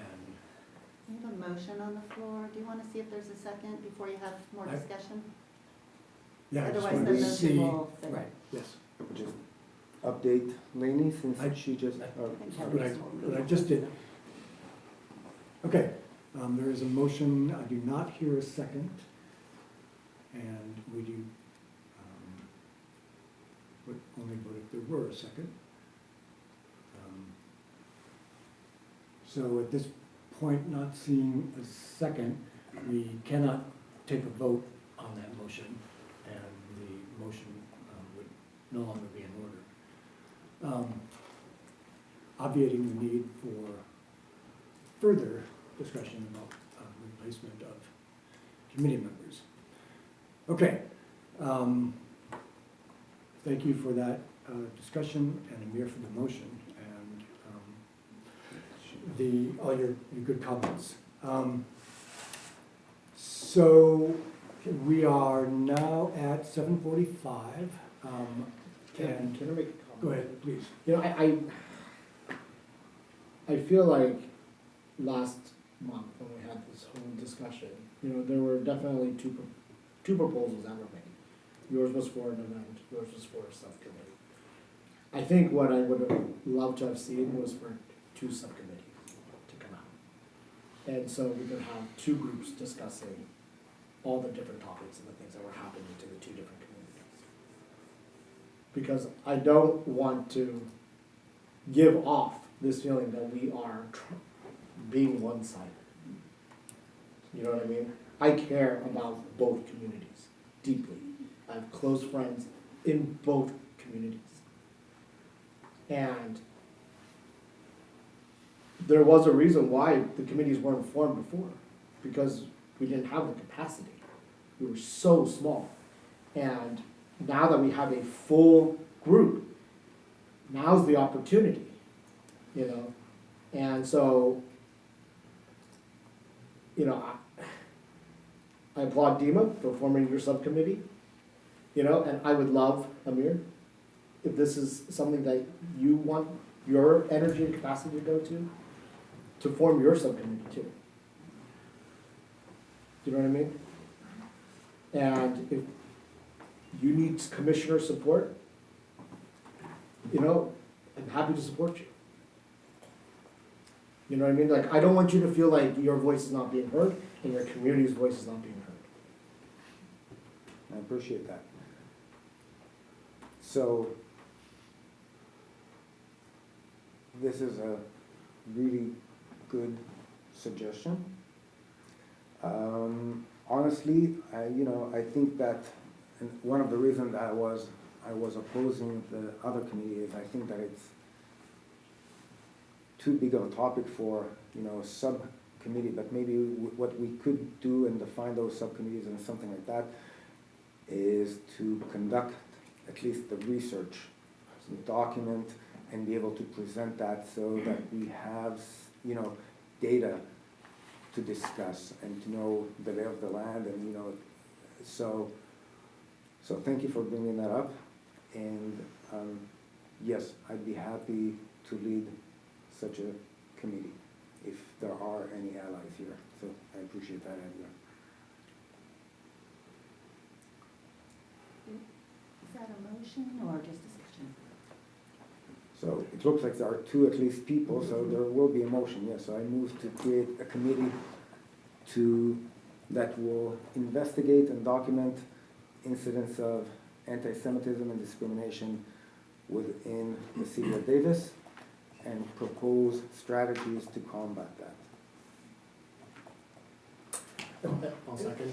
I want to clarify, because Mayor, in the past, you've expressed concern about sort of scope, so I want to make sure that I understand the scope of this. Is this an open-ended inquiry, or? So I think, the deliverable would be data and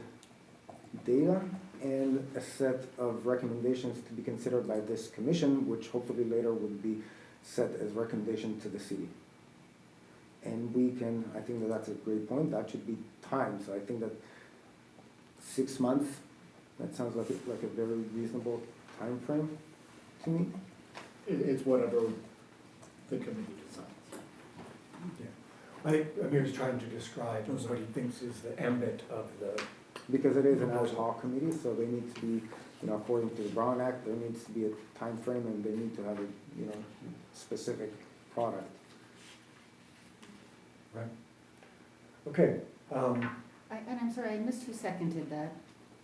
Yeah, I'll second the formation of Thank the you. subcommittee. okay. Further discussion then on the proposal, the motion by Amir, to create the committee. If not, I would just ask for a vote. All those in favor, say aye. Do we don't need to say who would be on it first? Amir has, Amir has previously, Conversation. earlier in the meeting. that's- Sorry, I'm what- sorry, I'm so sorry, never mind, I shouldn't have said You're hearing that. laughter because We're separating it now. Amir suggested that we separate it, and that's what we're doing. First the Okay, subcommittee, I shouldn't have said anything. then Got the Great. formation. Although, like, Edgar, like, screwed up the whole thing by Sorry. saying he'd be on Sorry, it. Okay, the motion is just on the creation of the committee. Absolutely. All those in favor signify by saying aye. Aye. Opposed? Abstentions? The motion carries. All right, Now, I just need 1 minute. Okay, sorry. Trying to get myself caught up here. We are now going to turn to the separate issue of the composition of the committee. And I heard interest from Amir and from Edgar, and that would certainly be adequate, but others, at least one other person may also join. So I want to invite interest from anyone else. I would be happy to. I was on the previous subcommittee after October 7th, 2023 that explored as much as we could, interviewed anybody who was experiencing distress and mistreatment in our city as a result. So I could at least bring what I learned at that point, and I'd be happy to continue to explore that with Edgar and Amir. Right, great, thank you, Lenny. Is there, I mean, that would be 3, we can't have more, but if there are others who are interested, we can have a conversation about. Yeah. Also, since I did it before, I could step back if somebody else wants to do it this time. Okay, I've heard Amir, Edgar, and Laney, thank you. Is there anyone else, or should we conclude this discussion and move to a vote on the appointment of those 3 members? Okay. The only thing I could think, and it's probably kind of a moot point, because now we've got kind of a lot of subcommittees going now, and a lot of us are on a lot of subcommittees. There could be a real advantage to having somebody who's on both subcommittees to do some of maybe the communication, you know, or to, I don't know.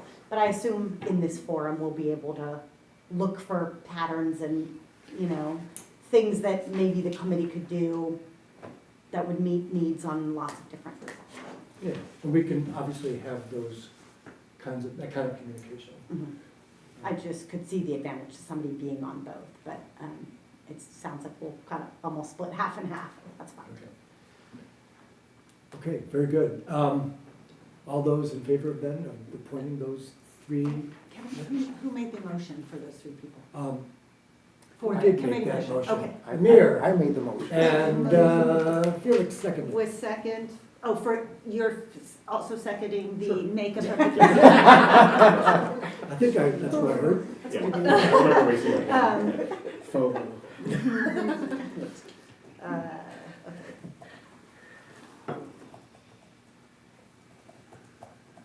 Okay, if you're ready, Carrie. I'm almost ready, Okay. sorry.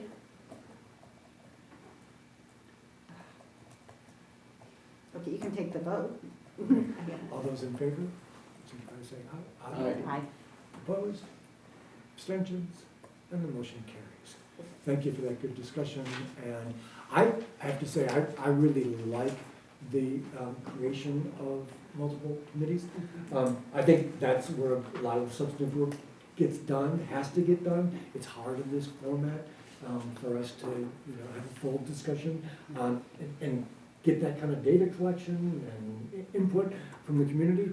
And I am also, keeping in mind that there are sort of limits to what people can do, but we will shortly be having a discussion about whether we need to have a December meeting, and it may be that we decide that the committee work will happen during the December meeting, and therefore that's how commissioners' time will be best used in the next 30 days. Let's bring this item then to a close. Ms. Fong has been very patient. Maybe perhaps reconsidering her diplomatic suggestion that she sit through a long discussion in order to get to the But You guys really should stay and watch my pitch. We'll stay for you. I will. I will stay. I don't know you, but I'll stay. Because really, are we on 6B now? we are on 6B, and I know, I mean, that was a neighbor of mine. 6B. okay. This item is back before us after we heard public comment last meeting from Ms. Fong regarding a suggestion that we might co-sponsor a film screening. And she passed out information at that time, but is with us here today to address this issue further and see whether we might actually just formalize and act on this co-sponsorship agreement. And we don't need a committee.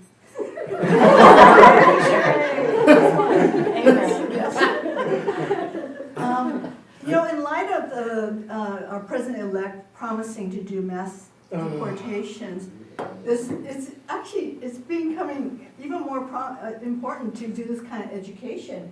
Day of Remembrance, I booked the Vet Memorial Theater for February 19th, 2025, which is the day that FDR signed the order allowing the Army to go round up the Japanese, and 120,000 went. Well, we're going to see a mass deportation soon, and all the regrets that happened then. We didn't do anything. We didn't speak out. We thought they didn't really mean it. I've been reading articles like the Filipinos are actually starting to plan for voluntary deportation of themselves. So imagine what that's happening with the Hispanic community and elsewhere. And so I've got this movie, Kinsu Kori. The filmmaker is happy to come in. He's waiving rights for it. I've got other groups who want to co-sponsor. The city's obligation hopefully would be to cover the rent and the insurance. I don't know if you've got actual budget that gets hit with it, because as a private party, it would be $443 for just the theater rental. I can just say, as a city co-sponsored event, there is no cost. There's no cost to the commission, doesn't eat into your budget? No, because it's a city co-sponsored So, event, and it's a it's a city freebie. facility, so. So I really would like you guys to do it. That's why it's on the agenda. Last year we covered it with outside money. And so we want to make it a free event. I've had groups wanting to join in as co-sponsor. And I just think it's a message that we need to communicate out there, that we need to be mindful of immigrants and how we treat them, and that the political situation just gets very hostile and mean. And it's all set up. Thank you. Just to piggyback off of Patty, I think we also just need to kind of elevate our participation, because once the elected officials are in office, I think there's going to be a lot of scared people. And I think there needs to be good PR about this event. I think there needs to be messaging into the community about resources, about protection, about their rights. I think we should have that information at the event. I think that if we are doing press releases, we should be publishing all that information out there as well. And so I think, whatever we can do to elevate this in the greater community is going to be really important and really valuable. And I think it's just good timing, Patty. Actually, it gives me a good idea. I'll recruit the immigration clinic from law school and see if we can get them in line Absolutely. to be resourced and co-sponsor. And other attorneys, I mean, Yeah. in the region, even private practice, you know, I know of a few immigration attorneys, they're gonna get slammed. And there's already people reaching out to them right now. I want to invite public comment on this issue, and I see a hand. Okay, I'm an immigration attorney in town, so I just want to say that, yeah, it's already happening. People are already reaching out to immigration attorneys across the US. You know, people who are clients, or even people just randomly in town are concerned about this. I mean, this is a very important that we don't keep repeating our history, right? We have this, we had, post 9/11, we had NSEERS where Arab and Muslims had to register with the USCIS or with the Department of Homeland Security, which was horrific on our community. And one of the biggest communities that stepped up for the Arab community was the Japanese American community, stating that they had gone through this before and they did not want to see it. And we saw it with the Muslim ban when Trump was around before.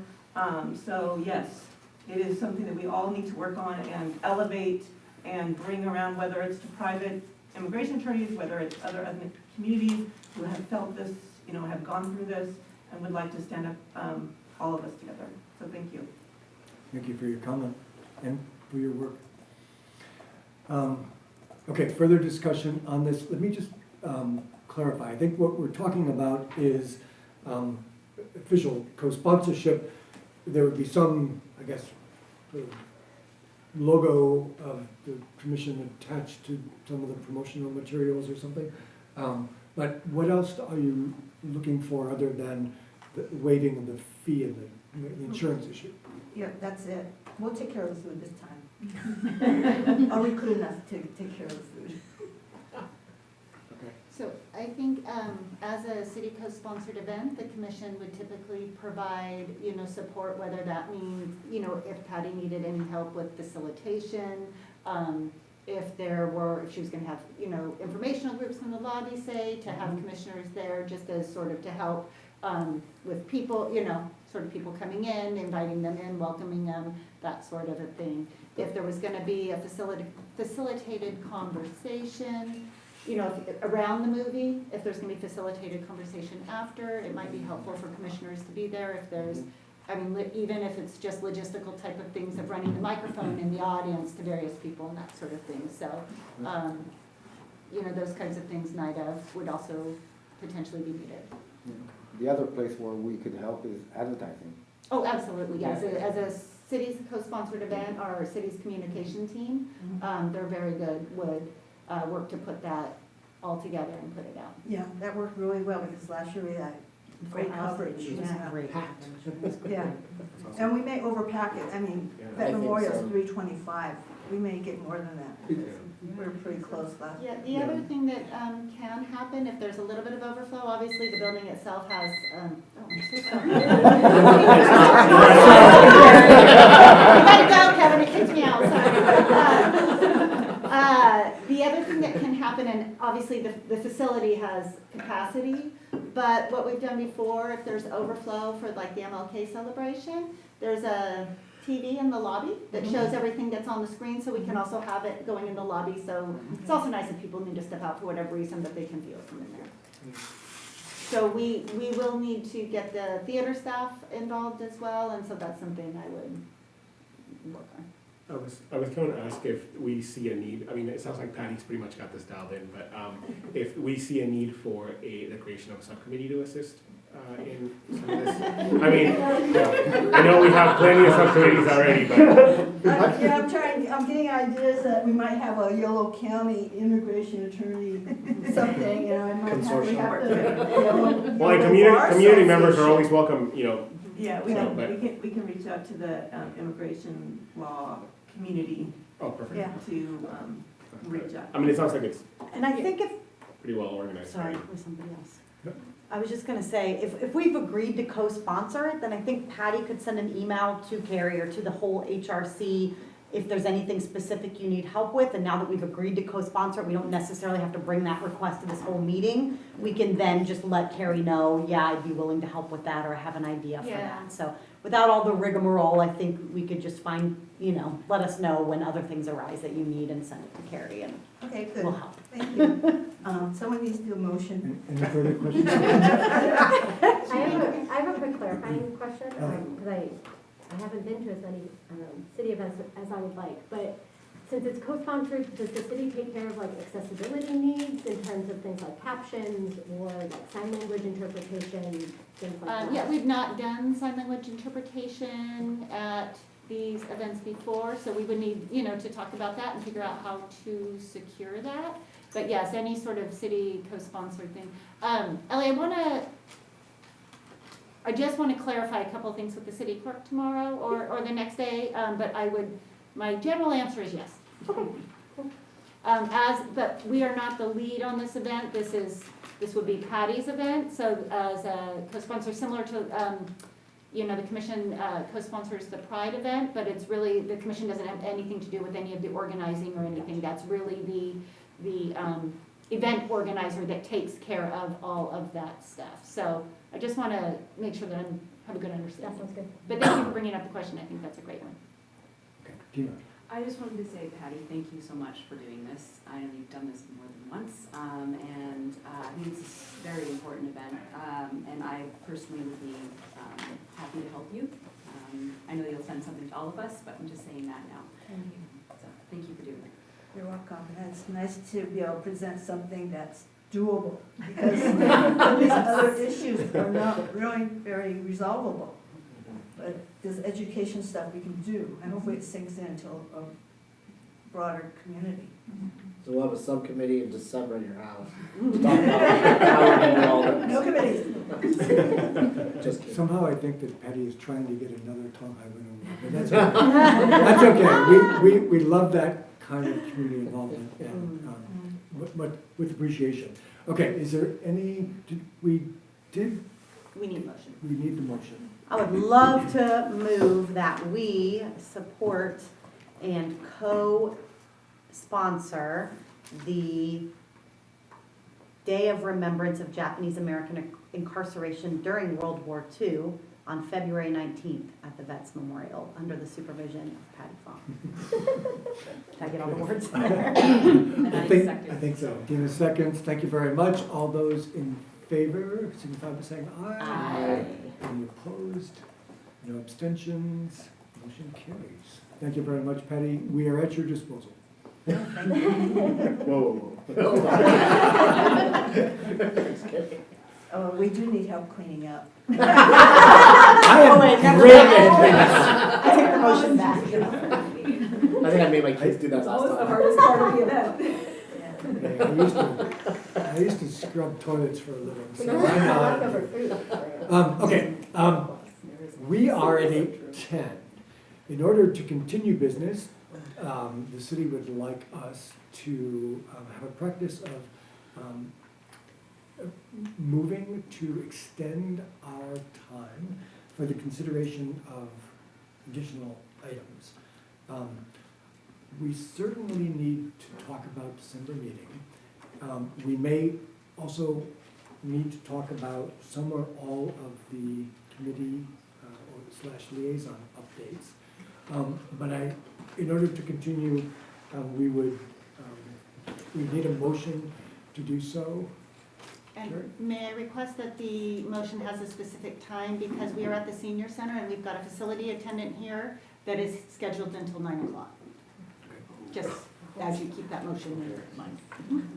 I would like to do long range, mainly because we got public comments about some very specific possible long range items that I think we should discuss. And yeah, I definitely agree having the December meeting. For the, committee and liaison updates, maybe that could be up to each committee and liaison if they think it needs to be updated in this meeting. Okay, well, then let's actually ask for the committee folks who would be reporting, whether you want to give a report so we know how much time we need. So I think, so there are I'm on two committees that we should have been reporting by now twice, and we haven't. And one of them, I feel, is just reporting, so it's not critical. I think that we're moving forward and we're doing the work. The other How thing- much time do you need? So for the winter, right, we haven't done, this is coming up like really soon, and we haven't discussed that at all. So I think that we need that. Okay, how much time do you need? You're gonna pitch that, how much time do we need? 10, 15 minutes? No, week.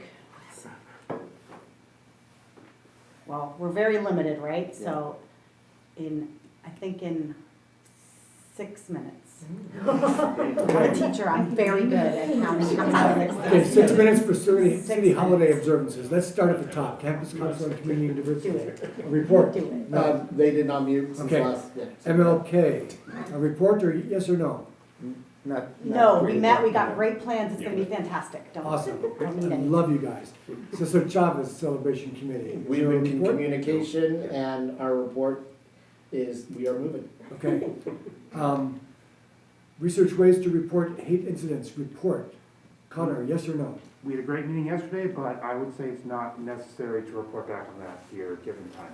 Okay. And then inquiry into discrimination against Arabs, Palestinians, Muslims, and their ally supporters. Dima. Yeah, we have met twice. I don't think that there's much we need to update on. We're still very much in the early stages of figuring out, sort of gathering information. Okay, so we can do this whole item in 6 minutes. 6 minutes or less. Along with public comment. So I move that we extend our meeting to no later than 8:30. That's, yeah. I'm leaving at 8:30. I'm sorry. Okay. Okay. I'm leaving early in the morning. I have to get home. Okay. We're going to 8:35 and Edgar may miss the last 5 minutes. I'll stay for 8:30. Okay. So moved? Sure. Is there a second? Yes? Second. Any seconds? All those in favor? Aye. Opposed, nay. Opposition, or I'm sorry, abstentions, and the motion carries. We are going to continue the meeting to discuss those designated items until 8:35. So let us go then to the city holiday observances. Oh, God. Okay, start that timer.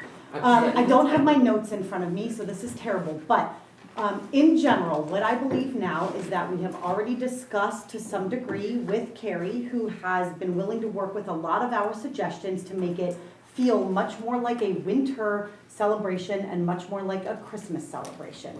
That's the goal, we're more like winter and less like Christmas. Yeah, that's what we're headed towards. And I think we've met like on a lot of things. We've already come to some great progress in that. The question we had at our last subcommittee meeting was whether it wouldn't feel very welcoming for some people if there was some kind of representation of the diverse practices of different religious or ethnic groups at the holiday time. Like you can bring down the celebration to be just like wintertime celebration, but maybe that's like, it could get so generic that it's not actually meaningful or welcoming to anybody anymore. And so how could we, and the concerns that we have are things like, you know, we don't know all of the religious groups that are in Davis. We don't know all the ethnic groups that are in Davis. So we couldn't possibly represent everybody. Is there a way that we could allow communities to have space to represent their own, you know, traditions at the winter time of year? And so I think we just wanted to bring it to this group to just gain some wisdom really quick, because the four of us in our little circle are just going to keep playing with the same ideas. And so wondering what other people have to say about whether you could picture us doing this in a way that's not leaving anybody out, that's not disrespectful to anybody, but it still allows people to feel seen in their own fullness of their ethnic or religious sort of winter traditions. May I give you a slight update onto a separate conversation that I had that I think goes in line with that? Yeah. So as part of Hate Free Together, Jenny has been meeting with the rabbis on a variety of topics. And she actually pulled me into a conversation specific to the tree lighting event. And they also, you know, provided some thoughts, very similar to what the subcommittee had come up with. And the outcome of that was, due to our limited time for this particular year's event, being that it's in 2 weeks, and that we want to make sure that we're very inclusive and not unintentionally excluding any groups, in the new year, we're gonna work to convene a meeting of a variety of community groups, interfaith, you know, faith-based organizations, et cetera, to have sort of a exploratory discussion very much along the lines of what you were just saying. So just wanted to let you know that that is also in the works. They're very much aware of the work that HRC is doing, so I think it's, you know, some nice collaborative work that can continue to happen. And one of the, so I just want to chime in, you know, we recognize that we're not going to be able to do it all right in the first time, and it's going to be a, you know, a reiterative process where we learn, and we can, you know, start with our own experiences. So one of the things that I thought, obviously, you know, being Jewish, is that, you know, I've seen in other cities that during Hanukkah, they have a menorah somewhere in a public domain. No ceremonies, no anything, just have kind of a big menorah and just the lights on during the night. And that made me feel like, oh wow, it's actually Hanukkah is present in the public domain. Like that actually made me feel very nice and welcoming. And many places do that. And I know that there is a great interest. I just discussed that with some of my friends and colleagues, and they thought that that would be a great gesture. And we don't even need, you know, it doesn't really require any, you know, city resources.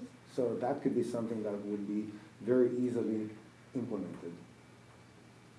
Okay, from the committee, thank you for that report. And then Edgar, you had your hand up in a minute. Do we usually public comment and then do the conversation? I'm just curious. Yeah, maybe that would be a good idea to do at this point.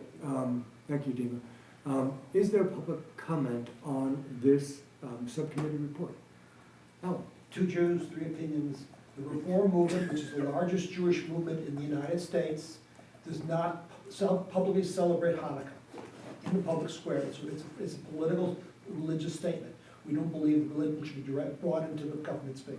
So I know Chabad does it, but Chabad is a very small sect. The Reform movement doesn't do it. I don't know if the rabbis decide. That's been the tradition in the United States for over 120 years. Thank you. Let's go ahead. I think the reason why you're creating sort of an open space during winter time is still sort of centering Christmas. So I'm putting more work on your plates potentially, which is maybe to think about doing this seasonally. So rather than saying, what are the most important holidays to you right now, because ours is the most important during winter. Well, actually, for Jews, our holiday isn't the most important during the winter. Fine for a menorah, but that isn't, like, it's kind of like a fun holiday, it's not our most important holiday. So if every season there was an open space to celebrate the most important holidays of those times, that would be centering those individual groups and holidays as opposed to centering Christmas and then seeing what's available in other communities. Other public comment then? Seeing none, let's bring it back to the commission. I think I saw a hand. Yeah, I just think it's interesting because I was like, oh, what else happens in the winter? Oh, Lunar New Year, which almost half the globe celebrates. So I'm just like, oh, we don't talked about that before. anything Yeah. for Lunar New Year. Yeah. You know, and so just something that it wouldn't be appropriate to do it in December because you're doing it way before the actual date, because there is an actual date. But I think just something to, I just wanted to make sure I said that, because I think it's important that, you know, there are communities that have very large winter events that don't get. Yeah, and that was actually something that we did, I remember. Oh, really? That was one of the things that we actually did recognize, right? But we're sure that there are things that we are not. Right, yeah. But that's a pretty big one. Yeah. I'm gonna keep Lainey honest with her 6 minutes, but invite any further comment. I was just gonna say really quick, I think like more celebrations is great, like more is more. Obviously budget, but I actually think instead of trying to neutralize a lot of stuff, celebrating particular traditions, having there be education components in that, and it also just gives you things to look forward to. So I actually really like that idea and that suggestion of thinking about other times of the year, right? It's winter solstice, but right, you got summer solstice, you got harvest, planting, whatever. It's all agriculture. Which is all capital. Just kidding. Right, I think we got some feedback on the things we were thinking about, so it's helpful to get outside of our little bubble and get a little bit more input. Yeah. I would just Make add decisions that I about really appreciate the work of the committee. This is a subject that's been long overdue. We've kind of nibbled around the edges a little bit, but until we created this committee, the work didn't really get done and the conversations weren't had. It, I think, might rightfully be the beginning of a longer conversation about how the city engages more generally. But we agreed to limit the focus of this committee for the purposes of the time crunch to the winter holiday observance. I think there, as Amira suggested, there's more work to be considered in as we think about this for future years. But I really love the ideas you guys have put forward, and I really appreciate how responsive the city has been to the concerns and suggestions. Looking at you, Carrie Dyer. So we can just end it with, I- people I should tried, come to and the there will winter be more to celebration come next year, because, we started this a little bit late, but absolutely working as we can. And very much appreciate the committee's sort of thoughtful responses given the timeline of this year, and many, many things to consider moving forward, and we'll just continue. We'll continue. I look forward to that. So, and if a bunch of HRC members go, then they'll see exactly what happens there, and then we'll come with fresh ideas next Yes, year of all the absolutely. things we want to. December about. 5th, 6 p.m. The at the candlelight, co-op. yes, it's the candlelight parade, and then that makes its way, so many people start at the candlelight parade and make their way downtown, and other people just show up downtown at the kind of stage area, so. If you want to ride the horse, you Yeah. can't do the candles. You what? Okay, it's like, let's stay focused, we've got 10 minutes, and Edgar's got a plane to catch. Okay, we are then at the final item. Maybe no, not the December final meeting. item. We are at the December meeting. I move that we do not have a meeting in December because we have lots of subcommittee work to do and it's a very short work month. Is that a formal motion? Yes, it is. Is there a second? Oh, wait, you have to take public comment before you make a motion. Okay, we have under consideration the question of whether the commission will meet in December. Let me just first introduce the subject a little bit further and point out that according to information provided to me by Carrie, and thank you for this, Carrie, our options would be only Monday, December 9th, Tuesday, December 10th, and Wednesday, December 11th, if we were to hold such a meeting. Okay, let me then open it up for public comment on the question of the commission's schedule. I don't know what the agenda is, but basically holding a special meeting which truncates public comment kind of deflates the value of the meeting. But I also, there's so much to talk about, there's so much you guys need to work and collaborate that I really think you should hold a meeting. But I hope you'll hold it. There's no rule that you can't have general public comment. That's not in state law, that's a city administrative decision. You can do that. I would urge you to have a meeting this December. There's so much to talk about. There's lots of friction here. We need to air this stuff. We need to bring it up in public. We need to talk to each other, not about each other. Thank you. Thank you. Okay, there is a suggestion. Is there further conversation about this? Let me just say, I take Ellen's point, and yet I also believe that there's only so much time that we can ask of these volunteers at any one point, especially during this more busy season of holidays. Our time is compressed, our options are very compressed because we can only do it and it'll only be a couple of weeks from now. And the alternative is that members will be able to spend time in their committee functions, which to me are pressing at this point. And I want to see us making progress on those things. I don't think are done with our consideration of future committees. But I think good work can happen in that next month. But I want to be just like, keeping in mind what we can ask of folks in what is already a very busy time. So, comment. Yeah, so I am also kind of okay with not having a December meeting. I definitely agree with a lot of Ellen's points on like the benefits of having a December meeting, but it's definitely a very busy month, and there's definitely a lot of like other work to happen and capacity questions. I do want to also say though that I do also agree with Alan's points about special meetings more broadly. So I have wondered about a lot of those things myself when I've like seen the special meeting agenda for today, and I think the September one as well. So for like any future official special meetings, I do think that we should consider how that meeting like operates and whether we can make it operate closer to a regular meeting. But I would be okay with skipping the December meeting. Okay, thank you, Connor. Other discussion on the December meeting? I'm also guessing with only 3 dates available, I can see on my calendar right now, I'm only available for one of them, so trying to get a quorum on any of those, like it won't be all of us, I'm pretty sure. It'll be, if we could get a quorum, that would probably be the best we could do, so. Right. Again, looking around and seeing some nods, I will go ahead and move that we do not have a December meeting despite concerns, which I think are real concerns, but I think the subcommittee work is really where a lot of stuff is gonna happen, and that's really important. And we can be emailed, the HRC receives many emails, as you know, and so I hope we'll continue to get information from the public despite not meeting, but I would like to move that we do not have a meeting in December. Okay, is there a second for the motion? I'll second that. Second from Amir.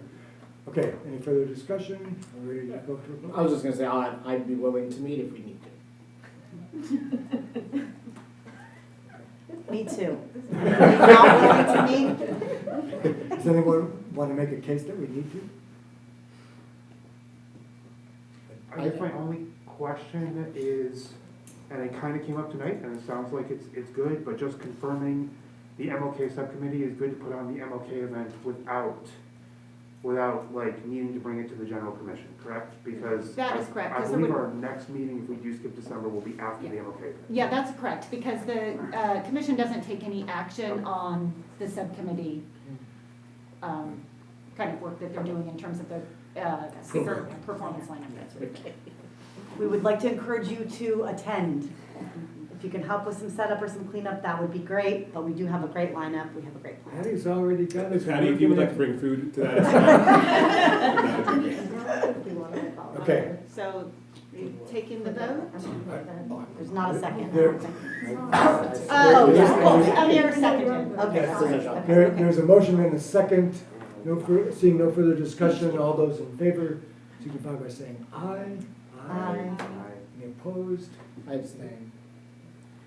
Are you Edgar abstaining, abstains. Edgar? Okay. My first abstention. 5 years. Then you actually could have left. All right, yeah, 5 minutes on the hour ring. Okay, so we are now then at the final item on our agenda, which is future agenda items, long-range calendar. Here is where we can add to our list and or delete from our list anything that folks want to put forward for consideration to be scheduled at a future meeting. And ideally with a date if you are wanting to propose something new. I'm also would be happy to see folks suggest elimination of anything too if that's appropriate. So with that introduction, let me invite public comment. Alan? Hi, Alan Hirsch. I'm disappointed there weren't more opportunity for other public comments on item, whatever the item 910C. So me, so I passed out two things for you. One is about the incident, the press report about Davis being one of the worst or the most worst anti-Jewish campus in the United States. That's very scary, that's very concerning, but if you look at the actual report, you'll notice the study was a tiny study, it was bad process, it was just about grabbing a headline. We should be aware, this creates fear in our community, and I really think we need to be on top of that. And people will charge us, and please look at that. You can actually, there's a link, you can actually look at the report, it's really bad practice. And it just grabbed headlines and CBS TV show. The second thing is we have talk about statistics about anti-Semitism or whatever. There's lots of things. There's lies, damn lies, and statistics, and you can prove whatever you want. I provide this for the ADL. ADL has been used to be the gold standard. It's now questioned, and I think we have a problem with two subcommittees. We have which group is the most put upon, which group can prove the most. I fear we may be setting up a victimhood Olympics there. So I use it for that. So long-range calendar. I have two suggestions. One is this bill HR 9495, which would allow the Trump administration to, without due process, cut off the C4 nonprofit status for any group without process. And that's a problem that cuts off our civil society in Davis. You need to talk about that. It was defeated this morning. It's going to come back. They're going to try to do this. They're going to try to shut down groups. We need to do that. Please put it on your agenda. You can take it off as too pressing, but it may bubble up, and that's really important. The city will take legislative positions, and they could do it on that, and you're the place where it should start. The second thing was basically sanctuary cities. You know that's going to be a big issue. I've heard that 3% of the California population is undocumented, which probably means 10% of the families in the Central Valley will be affected. It will affect Davis, and they have threats to people. You need to put it on your agenda. Maybe it won't be a big issue to talk about, but if you don't put it on the agenda and vote on it, you can't talk about it. So put those on your agenda. You can always drop it off at the side of the meeting if it's too long. Thank you for your comment. Others who would like to comment on this item, future agenda, long-range calendar? Okay, seeing none, bring it back to the commission. Connor, did you want to be heard on this? Yeah, so the main things that I wanted to bring up here were the two that were just mentioned. So the bill about nonprofits, I'm still unclear if that will be still an issue by January, but I'm down with putting it on our agenda and then taking it off if it becomes a not relevant point. The sanctuary thing, I definitely would favor having an item on being a sanctuary city, reaffirming the sanctuary city status, and maybe even discussing what that means on a concrete level. I saw a comment, I believe, from Antonio at the city council meeting on Tuesday, also kind of discussing the need to really think through what it means to truly protect immigrants given the different attacks that they will likely experience. Our January meeting is January 23rd. So yeah, I would definitely support us formally motioning to have an item on reaffirming sanctuary city status and possibly even discussing further and related topics and actions on our January agenda. Okay, thank you, Connor. Others? Just to piggyback, other topics that we need to be aware of is decisions from the Department of Education that are going to come down that may affect our schools, as well as DEI programs that are publicly funded, federally funded, are going to be huge, and then our own existence. Are there going to be rules coming down to see if our existence, because we've been removed once before as the HRC, so I think we need to just include those on our radar. So, Karen, let me just check if you got those. Can you just repeat it again? Mainly it's highlighting policy changes, right? Okay. And reviewing policy changes. Those can be the two that Connor mentioned, Department of Education, Federal policy change. federal policy changes, Department of Education, DEI programs, and then our own existence as like a Human Relations Commission. I'm sorry, just to clarify, are you thinking that that's potentially a federal action issue? No, but I think our existence will be threatened, and there will be questions about whether or not we should exist. Okay. Thank you.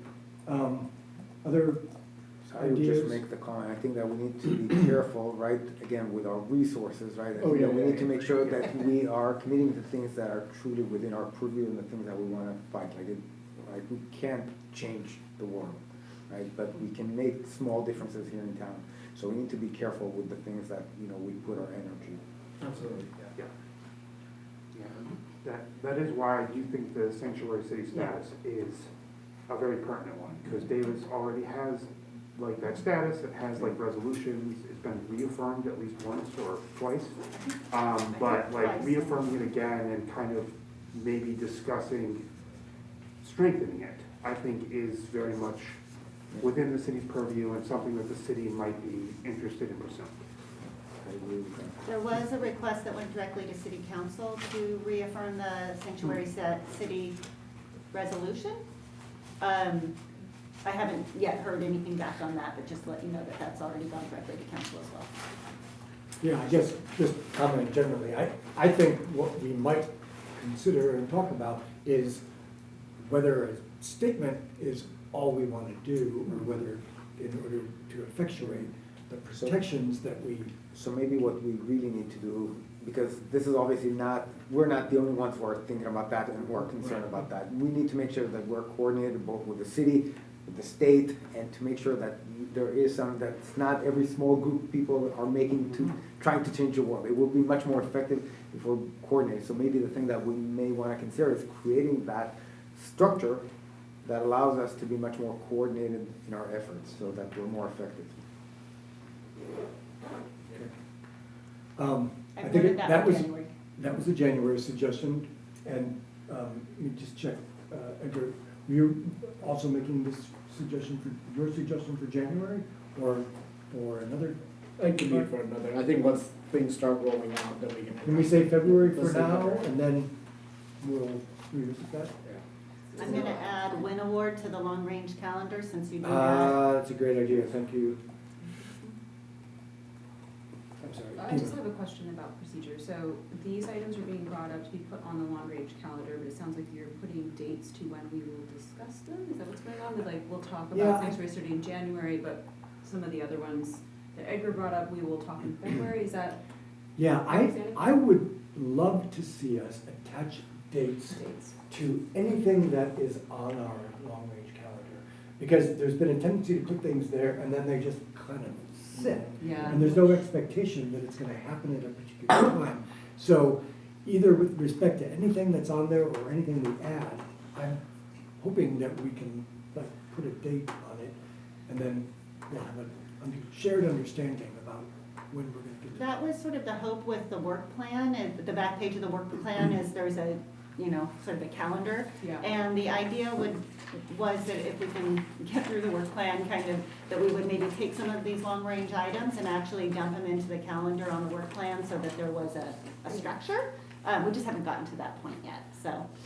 And sometimes we put dates on here and then they have to move because other things, that we really need to discuss pop up for whatever reason. And if if it happens to be an item that's of interest of the commission but not super time sensitive, then the long range is intended to be a little bit, somewhat structured, but also a little bit fluid if need be.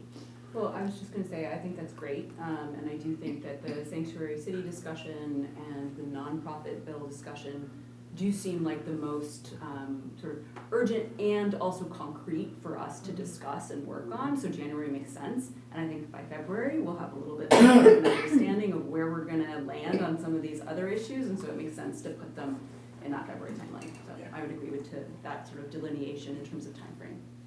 Okay, so in the interest of efficiency, I'm gonna consolidate those suggestions into one motion. unless somebody tells me that. You guys don't usually do a motion on long range, you kind of do it by consensus if people are interested in putting them on there. You can do a motion, I was just. I'm happy to do it by consensus. I'm- We all nodded. Sounds Yeah. good. Yeah, so yes, that's typically Fine. where you land with that. Again, if you want to make a motion, no problem. I move that we don't make a motion. So, I know there was a request for a formal motion, so that it's kind of like solidified in place. Okay, would you do I'm that? down to motion. that- Okay, move away. Okay, so I'll motion that at our January meeting, which I believe, unless it's changed, will be January 23rd, that we have an agenda item on discussing, reaffirming, and/or strengthening the city's sanctuary city status and possible, like, more concrete actions around that. And also that we have an item discussing the bill around nonprofits, because it also might have a new number by then as well. But bills, one or more bills that may still exist around, like, allowing the president to That's a long motion. take away nonprofit status, or. I consolidated it. Good job, Gary. Okay. And what about February? Do we need to do Oh, do we February need to too? do February as the second thing? Then that would be Connor, Edgar. so you I'm good by consensus. I second Connor's motion. Okay, there is a motion. Is there a second? I second. Any seconds? Further discussion? Okay, seeing none. All those in favor, say aye. Aye. Opposed? Abstentions? Looking at you. Okay, seeing no abstentions, the motion's carried. Motion carried. And I thank you and appreciate the work, Connor. And the suggestion. So with that, we are a couple minutes past our target, but pretty much on time. And really thank you for all the work, and we wish you do well wherever you run it off. I'm gonna speak that much, I might as well stay. Okay, we are adjourned by consensus. We're all gonna be talking about it anyways. All right, so we gotta have some. You know what I mean? If we had more time with something, I would have mentioned that, but I know Alan.